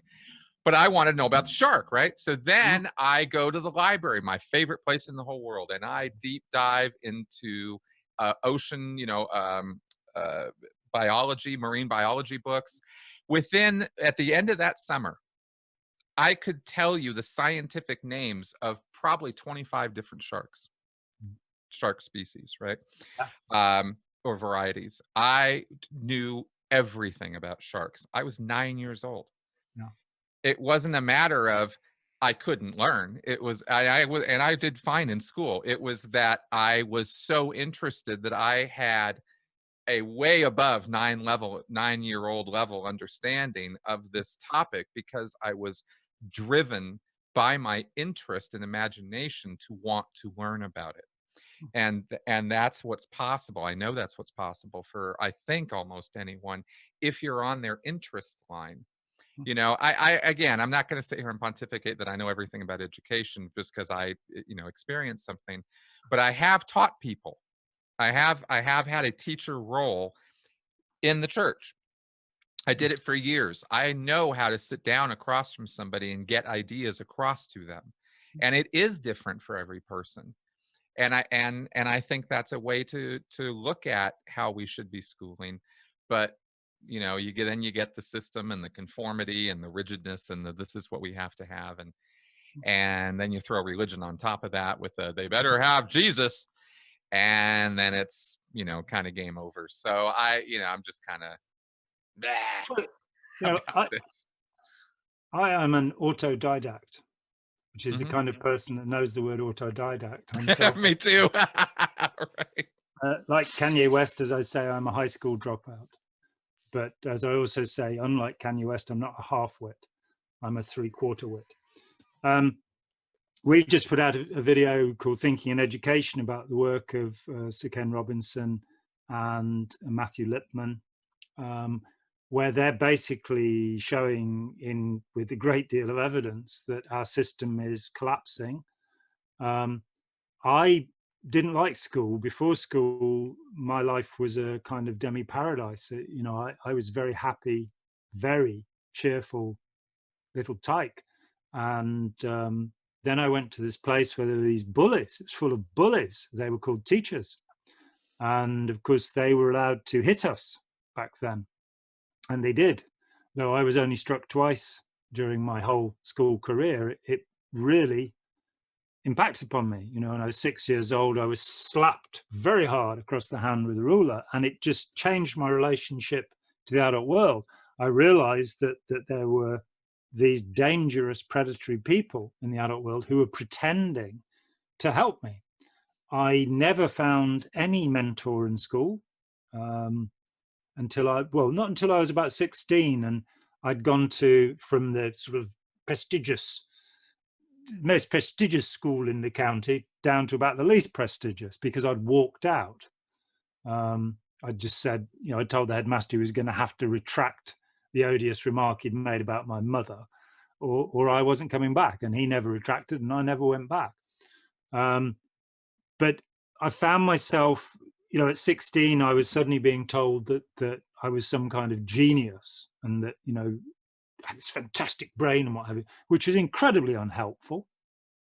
It doesn't make you do anything. It's being told how pretty you are. It's like, well, so what? You've got to be told, what's the name? Carol Dweck, I think, who talks about you compliment people on the work they've done, on the effort they've put in to achieve something, not on their level of brilliance. Because if you have a level of brilliance, you don't have to work. And while there may be one or two people who are born incredibly brilliant, what I see in the world, and I've had the good fortune to have known a number of astonishingly brilliant people, they work really hard. But they work really hard because they have their passion, their fervor for the subject, whether it be great whites or dog sharks or hammerheads or whatever it is, rays, the whole that something has engaged them. So I went through school, dropped out, really didn't like it, didn't do me an ounce of good. Then I've watched 4 of my own children go through school. When my oldest boy, as I say, is now on a PhD, was at school, He had to be home educated from age 12 because he has the same sleep disorder I have. He's a night owl, as so many of us are. Probably about 20% of the population, certainly 10%. And we are an oppressed minority because it is written into the culture that we are bad people, even though we only sleep as much as other people. And in my case, usually do about twice as much work as other people. We're still, which is probably me trying to show, no, I am okay, really. But I realized that my perception of school as a child had been absolutely correct, that school was not a place to nurture children. It was a place to cause obedience. It was not a place to encourage creativity and independent thought. It was to encourage conformity. And it didn't, it still is. And, now we have the neoliberal movement and this whole idea of, well, you've got to be able to measure everything in tiny details. So if you can't staticize it, it's no good. So let's give the kids examinations. Let's give them SATs. Let's do this. The most successful school system in the world, in Finland, doesn't do it. You only have one exam. In the whole time at school, 13 years at school, there's one exam at the end. And they are way more literate. They are way more numerate. They are more skillful. I realized that there was a balance here. If you encourage curiosity in people and let it go, then you will get clever people. Schools that have done that, like Summerhill, which was started in the 1920s, the last Labour government tried to close it down because it wouldn't follow the standards movement. It wouldn't do the exams. And the most incredible, there's a play about it, a TV play, a drama, where the kids actually ran the court case. That's what Summerhill's like. So the kids went in and they ran the court case and they brought in their alumni. And you got, well, I was an astronaut. Oh, I'm a professor of physics. So I'm, all of these incredible people. And their first rule was, if you don't want to go to lessons, you don't have to. Now, that's probably not going to work for everyone. But for the highly intelligent, it works extraordinarily well, that if you allow their curiosity to be what directs them. And schools seem to have developed, and I admire teachers above all people in our society when they're good at what they do, but life's been made impossible for them. They're not allowed to be creative in their teaching. There are all these things you've got to do. And so they end up underpaid, treated as scum in the society when they should be, as they are, say, in Germany, considered very important members of society. But they destroy curiosity. I am absolutely positive that if I now sat down with any of the kids I went to school with, and a couple of them did go on to Oxford or Cambridge and what have you, with any of them, and we went through the basic subjects that we were meant to be studying, that I'll know more about those subjects than they do. Because I have never stopped being fascinated, because all of the attempts to brutalize me into compliance, even 9 years in Scientology, failed. I continued to follow my nose and say, and to consider it a disability, I cannot learn things I'm not interested in. Cannot and will not. When I was at art college, I went to one lecture in art history, and at the end of it, because I'd corrected the man twice, to my amazement, rather than hating me, because he'd been really snotty and horrible to one of the girls in the class. He'd really put her down because she mistook Manet for Monet, which is an easy thing to do. And so I corrected him when he got the date of Picasso's Demoiselle d'Avignon wrong by 6 months, and something else. And afterwards he came up to me and he said, you should do an A-level, which is you do them at age 18 now. You do 3 or 4 of them. It's kind of like the high school graduate diploma in the US. He said, you should do an A-level in art history. And I did. I did 2 weeks of reading and I got a grade A because I was reading art history. I was not reading anybody's syllabus. I wasn't doing anybody's, exams or test papers. I had one lesson and I spent 2 weeks revising and I got it. That's not, maybe some slight measure of my intelligence. I don't think that's the important part. I was fascinated by these people. I read what Monet and Manet said about what they did, and it just consumed me for 2 years of my life. That was the first year at college. And I then, went on, had a one-man show as a painter, developed a form of painting, which I still think is unique and individual to me, which is the most you can ever do in an art form to become completely individual in it, to find your own voice. It may be that you can sing like Joe Cocker or play a guitar like Jimi Hendrix, but you've got to be able to sing like you or play a guitar like you if you're going to actually go somewhere. And school is almost doing the opposite of what it's meant to do as a consequence. And it would be so easy to change. And it's an aspect of authoritarianism, the very subject that is our essential subject. It's an aspect of, do we believe that people are evil and have to be controlled and contained all the time? No. Do we believe that people are good and can just be let to do what they want to do all the time? Well, I'm with Martin Buber on that. When Carl Rogers, the founder of person-centered therapy, put it to Martin Buber, I think you'd agree with me, Martin, that man is basically good. He probably didn't have an English accent, but and Martin Buber said, yes, man is basically good and evil. So I think if you take a midpoint and say, we are going to have to contain the badness in children, we are going to have to be aware of that and do something about it. It's not just a free-for-all. And we're going to have to protect the good kids from the bad kids. And we're going to have to nurture the bad kids to be better. But if we then take it that what separates us, what makes us the top species on this planet is curiosity.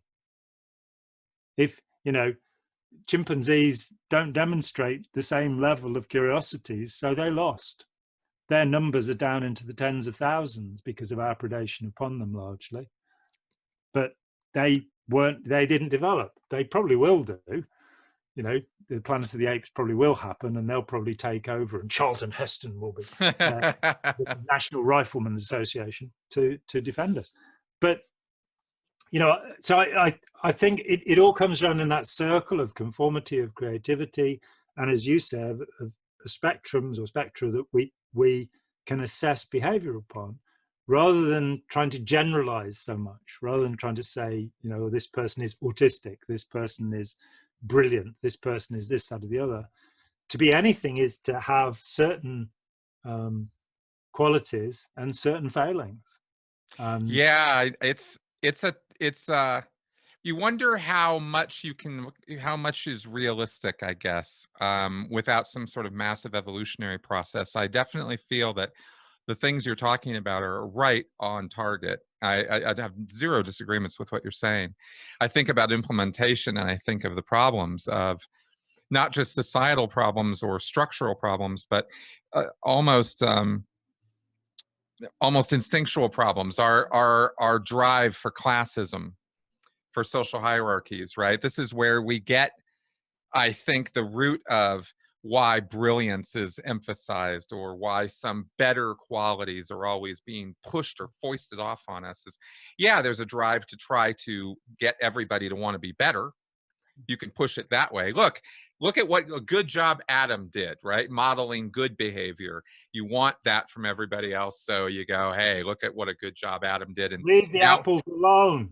Yeah, now everybody's going to strive. Yeah, Adam. Okay, fine. Bill, whatever. That you want to model good behavior. You want people to have role models. You want people to have something on which they can see. You can't just throw a bunch of words at people and expect action. They have to see what you're talking about too, especially at that age. So you've got that problem. And again, it's maybe just a matter of balancing these things better, because you can't necessarily get rid of them, but you can balance them better. For what purpose are we pushing these things forward? Do we glorify the high school football team because they're making us money? Or do we glorify the high school football team because that's the best example of teammanship in the class? And we think that people banging their heads a lot is good for them. Well, or the chess club or whatever the, the things that we emphasize. But that business of money motivation and stuff, like this is where things get corrupted. And I hate that about us, because it is true that we are basically good and evil. That's a statement of truth. We're the ones who create both of those things. They're both exist wholly up here. They're not nebulosities that exist in the air. We create them, They're culturally determined to some extent, though, again, as with Lisa Feldman Barrett, there may be some basic aspects like killing each other might be bad. Yep. There are approaches. I think it's very important to say that there are successful education systems. In the United States, you actually have hundreds of successful schools that have taken a different route. And again, Ken Robinson, I've got the book. Here's one of them. He also wrote a book called The Elements. And he does quite a survey of schools, saying these are schools that have opted out of the neoliberal standards movement, and they have astonishing academic performances. And they produce people who will do something very positive in society. I think it's a change that would be fundamentally quite easy to do. Again, if you look at Matthew Lipman's Socrates for 6-year-olds program, as it's sometimes been called, Gesundheit. If you look at his program, then they showed that they took two groups of people. This was in the 80s. It was filmed. The documentary is called Socrates for 6-year-olds. And they took a bunch of 6-year-olds who were 6 months behind. And they took a bunch of 15-year-old latchkey kids in the School of Last Resort in Newark, New Jersey, which is the 4th school, that when you've been expelled from the other 3. And the expectation was that, not much would happen. And they applied this program, which is not about teaching. It's about facilitating discussion and thought. So you get a bunch of 6-year-olds. And my favorite bit was everybody gets to contribute. So you start to the left of the facilitator, who just asks a question. And the question was, do we need a brain? And why do we need a brain if we do? And the 6-year-old's going, well, I think we need a brain because we'd fall over. And then the next kid has to say, I agree or I disagree, and say why. And the facilitator's job is to sit back. Don't say, well, see, the thing is, with the 15-year-olds, it was scary, because the presumption is they're all going to become pimps, hoes, drug dealers. That's it. They're going to drop out of school. This is all done. Age 16, they'll be gone. Every one of the children in that class went on to senior high. And again, this time, the question was, what would happen if you got pregnant or your girlfriend got pregnant? What would your mom say? What would happen? And the kids, at first, you saw them in like this. But after a week or two of this process, they became engaged. They became a group that was communicating. They stopped ostracizing members of their own group. They became collaborative. So you saw a natural human process that was based upon not, we're going to, what year was the Battle of Waterloo? And it was 1815, by the way, in case you were worrying. I was worrying. Thank you for clarifying that for me, John. That's good.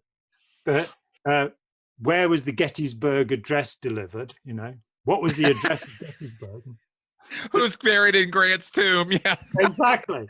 Rather than having this kind of, who cares, frankly? Right, which is what I was talking about earlier. Yeah, when you look at Edison's questions, Edison's questions, and because I'd written about it, somebody asked me what they were, and I'd never looked at it. And I found the questionnaire, and you go, "You're kidding me!" They're just like, they are questions that belong to their time. It said, when the Army Alpha IQ test was delivered from 1917 onwards, it immigration was determined in the US after the First World War based upon the results of this test, because it was divided into nationalities. And the most desirable people, of course, were the English, the British. Yes, of course. And the least desirable people were the Polish. The Jews also did very badly. When Stephen Jay Gould at Harvard gave this test, exactly the Army Alpha test, IQ test, to his graduate students at Harvard, they all turned out to be morons. You know, which is, I think, an IQ of 80 with 100 as the average, because it was culturally determined. The other thing that nobody had factored in was that the test was in English.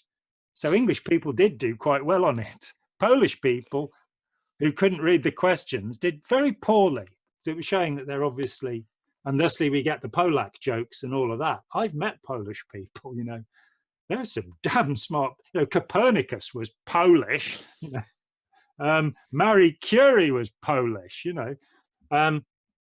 So the first person to win 2 Nobel Prizes, by the way. So these tests and these exams and all of this stuff, it's a waste of time. Developing community, collaboration. See, we leave it up to the schoolyard to teach socialization.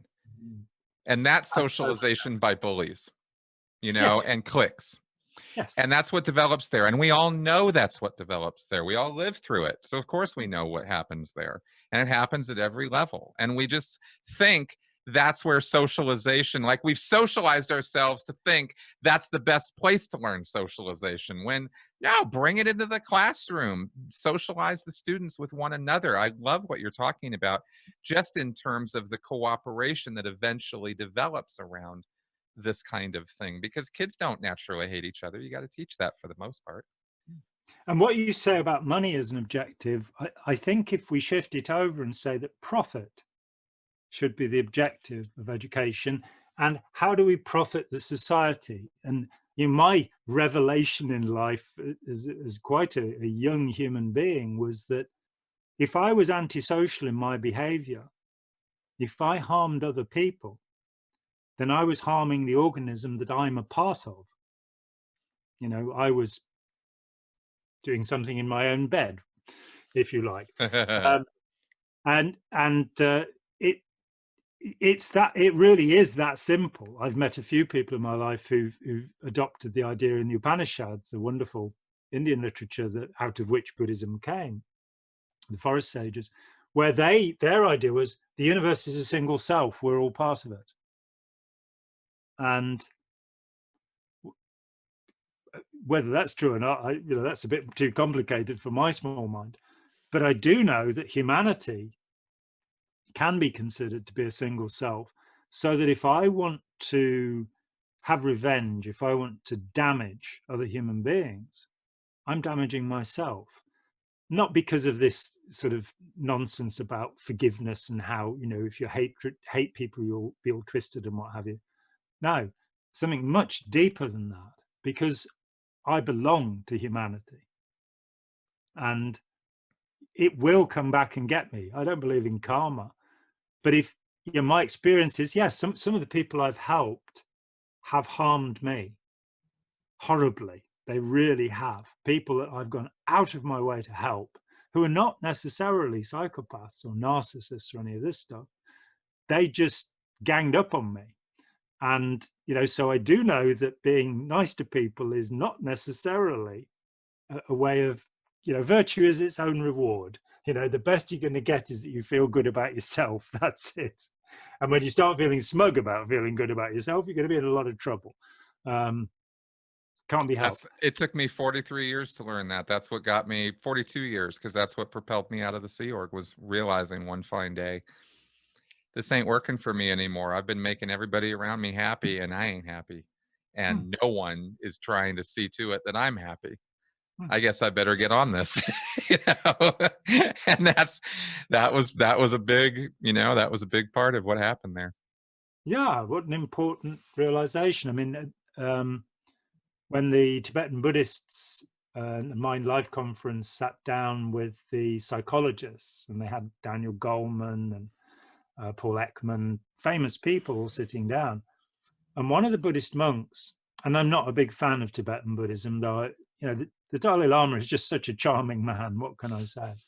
But Tibetan Buddhism is a medieval stew of nonsense, as far as I'm concerned. But out of that stew, one of the monks said, in the West, you have a mistaken notion of compassion. You believe that it's something you should feel towards other people. We believe that it's also something you should feel towards yourself. And, that's where the Christian thing of sacrificing yourself actually can get quite dangerous, because you become prey to predators rather than going, myself is important too. It's like on the aeroplane, you put the mask on yourself first so you can help your kids. If you try and do it the other way, you're all going to be in trouble. So you do have to maintain a certain level of self-regard. I'm not going to call it selfishness, because it isn't. And we started around this point a little while ago. I was talking with Yuval last night, and I said, I've come to this thing. I've been talking about the human predator for a long time, because all of the psychiatric diagnoses that are so misapplied. He's a narcissist. I've read a great deal about narcissism, and it is a way more complicated subject. All of this kind of, we lay people using words like schizophrenia, by which they mean multiple personality disorder, not schizophrenia. Paranoia, by which they mean anxiety, not paranoia. Depression, by which they mean unhappiness, not depression. Now we've got narcissism. It's become really popular to talk about narcissism, and the people talking about it seem to me often to be narcissists who want our attention. And even among them, the trained psychologists, I've heard some ridiculous things said. So I shifted away to the human predator. Let's just look at people who prey upon other people. But there's a characteristic that, I'm starting to think about, and will be talking about more and more, I'm sure, in the next weeks and months. And it's simply selfishness. Here's your spectrum. How selfish is the person? Do they do things entirely for themselves? Because that's selfishness. Do they have no regard for themselves? Well, that's kind of the opposite of selfishness, but it's not very good. Unless, of course, it's one person at that minute saving 100 lives or 1,000 lives, like the guard on the subway station who understood what Shinrikyo were doing and kept the death toll down to 12, I think, instead of the 10,000 that it might have been, and lost his own life doing so. That's not selfish. That's incredible. That's altruism proper. But somewhere there's a point where we have enough regard for ourselves to make sure we get enough to eat and enough to sleep and all of that stuff. We don't punish ourselves, and we don't punish other people. We give to the society, and that gives us our pro-social, anti-social spectrum, a spectrum of selfishness. And I think looking at, okay, I'm going to say it, Donald Trump. I didn't used to be able to say that, because for 4 years I represented a US non-profit organization. You can't say anything political, and I'm not an American. Why shouldn't I be able to talk about the Don? It was okay for you to talk about it. You just can't be pushing political candidates, is what you can't be doing. Yeah, but he is a political candidate. Oh, no, I know. I'm just saying you can criticize. You just can't tell people you got to vote for him. Yeah, well, we were very strict as to the non-profit rules and yeah might have, and there's also a certain fear in the US that you might be attacked by Donald Trump. Well, that is a very real threat. That's for sure. But here you have a man who is selfish. Robert J. Lifton, in his excellent Losing Reality, his last book, what a genius, what an incredible mind. There's an extract from the Bandy Lee book about Trump and diagnosing him. And Lifton disagrees with the diagnosis of narcissist. He says he's not a narcissist. No, He's a Hmm. solipsist. Oh, He's that's right. That's right. You mentioned this. That's right. Yeah, he's a guy who thinks the world is now. That is selfishness utter. That is L. Ron Hubbard. That is somebody whose whole life is an act. You know, that I think, you know, there are so many moments with the possible oranges of Donald Trump. I got criticized because I've just released part of a talk called Possible Origins of Dianetics and Scientology.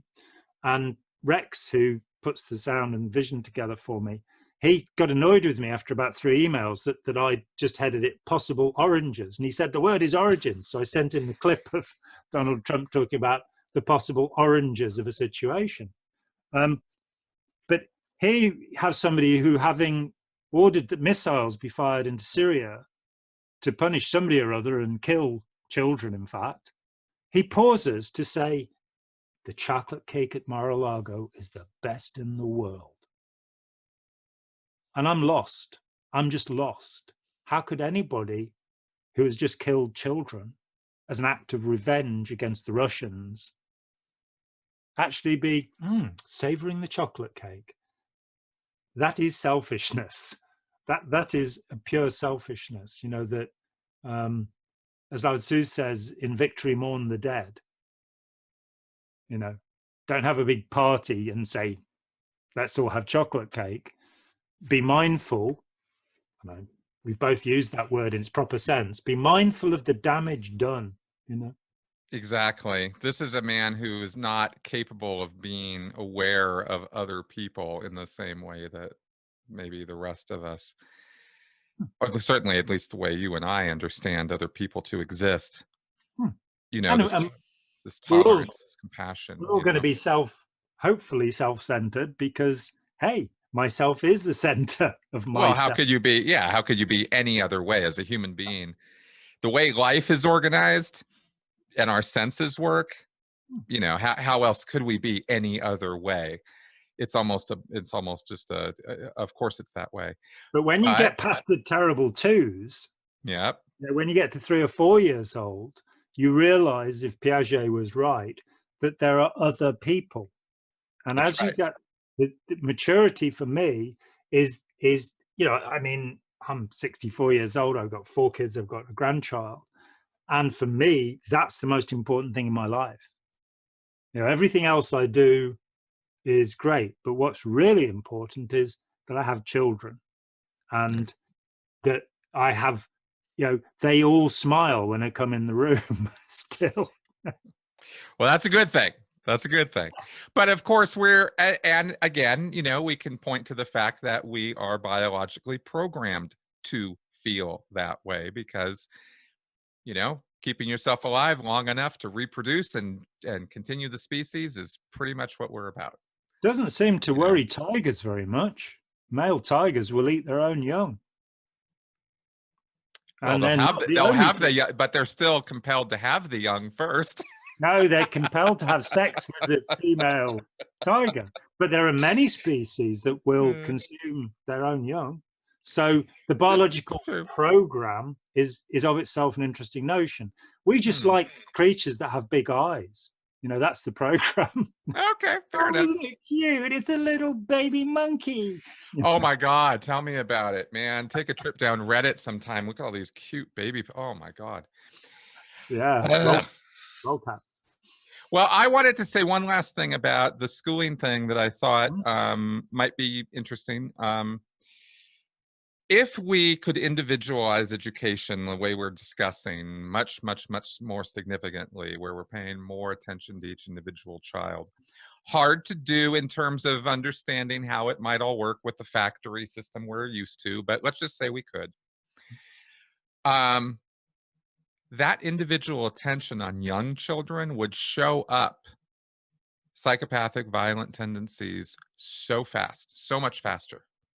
Because if you actually had an environment where a child felt open and safe in telling you what was on his mind, what she was thinking about, what she really wanted to do with that dog, you know, or bird or frog or whatever, because there are children who have tendencies like that.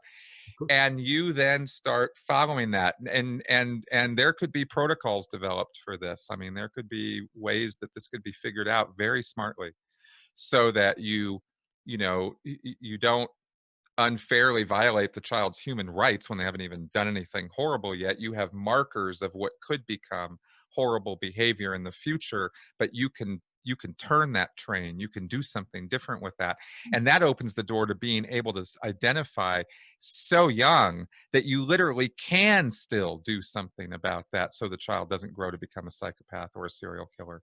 We know patterns exist. We've studied this for decades. The FBI has databases about this. They have tons of file cabinets of working knowledge about this stuff. So that also could help society as a whole, so we could actually start figuring out just how much of a percentage of our population is a lunatic fringe by nature, and how do we nurture that into a more constructive direction.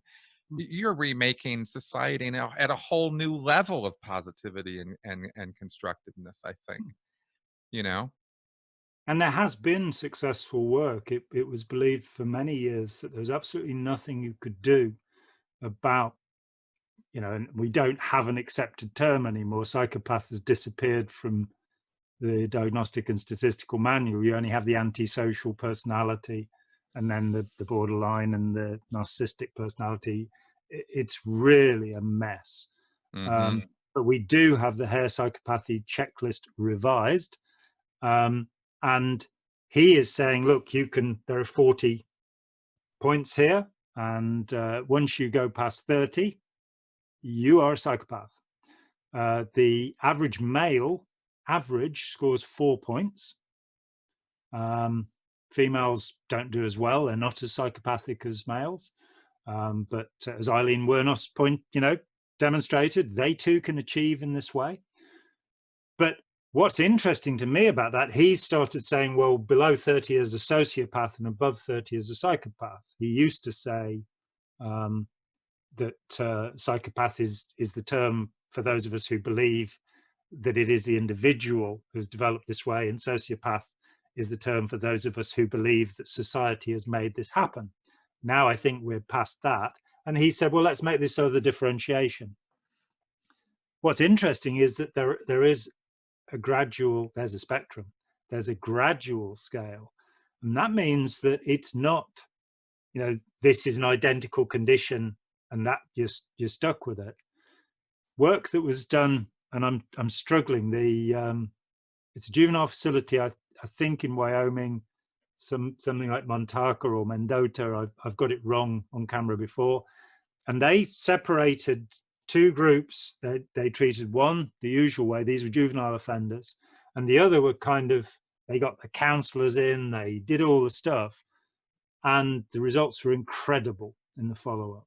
The control group committed 16 murders. The group that had received treatment committed none in the next 2 to 3 years, I think it was. Wow. And it was the first time that somebody had shown on a reasonable scale you can do something. And as you say, the earlier you get there, the problem is using the markers. The Kent Keel found, this deficit in the paralimbic system, the communication between the old and new brain, which is amazing work. And his Psychopath Whisperer is a remarkable book. But the problem is, you then have the alleles. There are 3 alleles that are associated with the condition, but it doesn't predict that you'll get a psychopath. You can then have the pro-social psychopath. James Fallon's wonderful work on this, as a pro-social psychopath himself, because as he says, he's a brain scientist. He runs a couple of genetic companies. He's a professor, all of this, but he's mean. He will, if you go out one evening with him and you're the shy little professor with the glasses on, you will end up drunk dancing naked on the table and he'll be laughing at you. That's the kind of thing he likes to do. He took his brother to the Marburg caves in Kenya for a holiday, and it was only when his brother got home he went, Marburg Ebola, you bastard. So he does these kind of things. He had believed into his 50s that it's all genetic. Everything about us is genetic. He's a brain scientist. Everything's genetic. He realized then the reason he wasn't doing really nasty things, he was pranking people a bit dangerously at times. You know, he says, you know, if I'm going to a funeral and somebody invites me to a party, I'll go to the party. I don't care. So he's kind of selfish. But he said that he realized that his mum had seen that there was something different about him, exactly what you're saying. And so she treated him differently. And that was what meant that he's actually contributed very positively to humanity, even though. So we had our Labour government, our last Labour government, and I despise all politicians. It's nothing, you know, they're all equal as far as I'm concerned. Nearly all. Actually, that's not at all true. There are some politicians I admire tremendously, if I'm honest about it, which I will be. The last Labour government, they got this, Tony Blair and co, they got this thing, they were going to test kids for the alleles and for the Paralympic system and mark them from the age of about 4 or 5. And you know what's going to happen when that happens. The expectation will be fulfilled.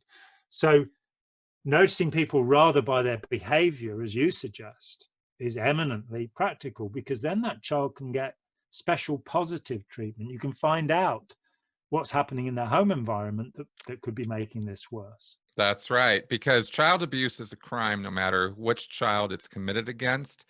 But those are the homes that you're going to want to make 1,000% sure that child is not being abused, because there are genetics involved in beating kids. There's a certain percentage of them that you can activate things that wouldn't be activated if you were not raising their stress levels to enormous levels. And through physical abuse, you're obviously stressing the child. If you can't see that, then go look up some textbooks.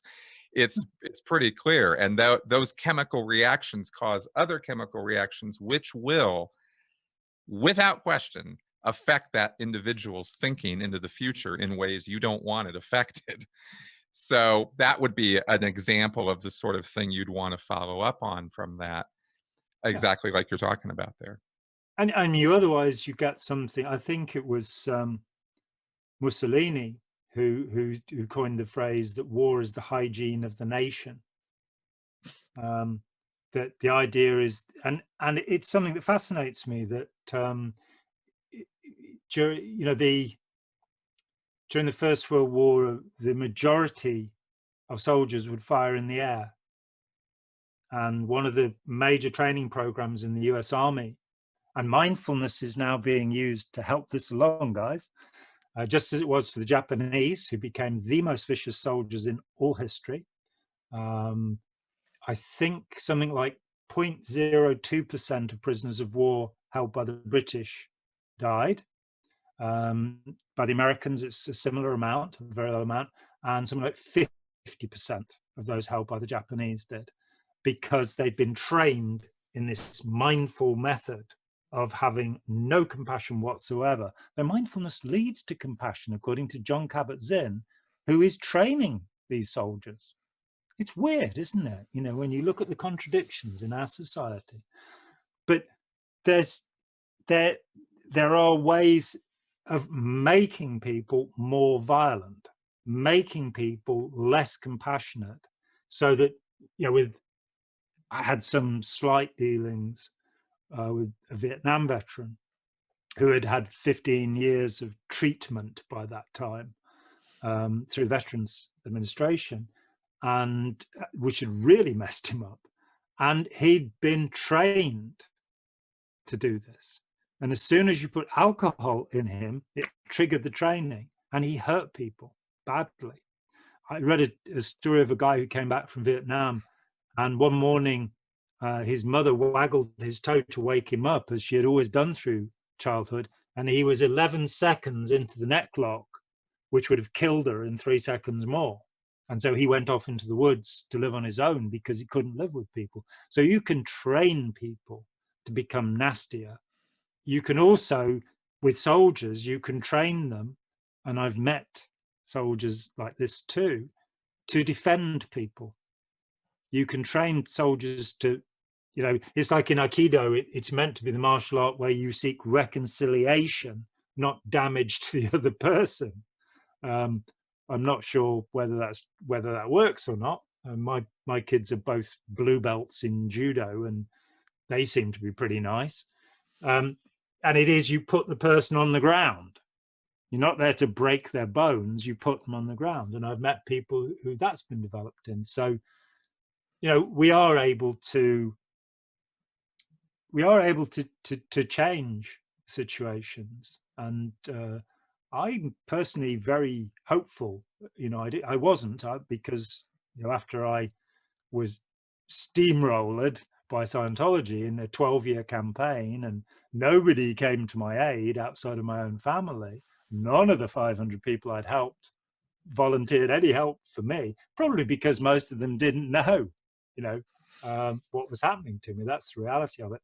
But I became a little bit misanthropic at that point. I became a little untrusting of human nature. And that took years to go through. It was 17 years that I had after that. But during that time, I actually started to feel very positively about the possibilities for humanity, as long as we take responsibility, as long as we don't say, I was just following orders, and it does require courage. It does require standing up against the tide and saying, no, you can't do that. It also requires common sense, that luckily I had enough going for me to realize how Scientology might destroy me, and to make it. And I think Paulette Cooper was, she was a light for me in this, in that by standing up and saying, okay, keep on coming, everything goes into the record. Everything goes into the record. I was so visible that if I'd been killed by accident, everybody would have blamed Scientology. So, I remember sitting, one of the most terrifying moments of my life was sitting with Ken Hoden. And situation, a woman had left Scientology after 20 years. She wanted to say goodbye to the husband she loved dearly. And he, of course, was flying to see her to talk her back in. 20 years in the Sea Hawk. And I'm brought into the situation to be the guy in the middle. I don't know what I thought I was doing, but the various exit counselors in the United States, and I just happened to be in the US, and I was just about to have a 3-day holiday, which I in fact gave to this situation instead. Nobody would help her because they were sensible. They realized that they were going to be messing with the top level of Scientology. So I found myself sat in a room with Ken Hoden, who was the port captain at Gilman Hot Springs, the enforcer, the guy that makes sure that people do as they're told, while she and her husband made their last goodbye, and they loved each other. She knew she had to leave. He felt he had to stay. And Hoden sat there going, yeah, I was a fighter pilot. And it's like, okay, you're a fighter pilot. That's great. He's grinding his fist in his hand at me. He's going, we all know the truth. All religions hate all other religions. My dad was a Baptist minister. It's like, I didn't know that actually, Ken. That's quite interesting. I thought he was going to hit me. And there was this power of loathing in this senior official of this group. And he taught me a lesson. He really taught me a lesson. I was terrified. I had palpitations, because he was a tough guy, and, I'm tall, but I'm not that tough. I'm nasty in a brawl, probably. But, I was not in very good health by that time either, after years of stress. And the woman's mother made him a cup of coffee. She had a little 1-cup coffee maker. And the husband comes in and says, right, we've got to go now. And Ken gets up to go. And the husband says, no, this woman's just made a cup of coffee for you. And he takes a cup of black coffee that's just come off the hob and drinks it in one. I have no doubt that he burned his tongue and his throat to get out of the room and escape me, because I had frightened him so much. No doubt. Perception is everything. Perception is That's everything. Right. But I'll tell you, just as a follow-up on that, since I happen to know this, Ken Hoden was on the RPF with me. Yeah. Yeah. He's the chaplain at like ASHO now or something. He's got off that program. He was on that program for 2 years. By the time I got there, didn't want to do it, wasn't moving on it, was in abject despair, just total failure. I told him the same thing that I've told everybody who harassed me. If you want to talk, give me a call. And that offer is still open to anybody that's harassed me. And it has occasionally worked. Wow. Because, you know, the concern has to, you know, it doesn't matter what somebody's done. I believe in redemption, you know. Fair enough. So if David Miscavige, if you're watching this, go hand yourself into the police. That's the spirit. Well, man, I gotta go. Yeah, you have got to go. Our time. Yeah. This has been awesome. Been great as ever. And yeah.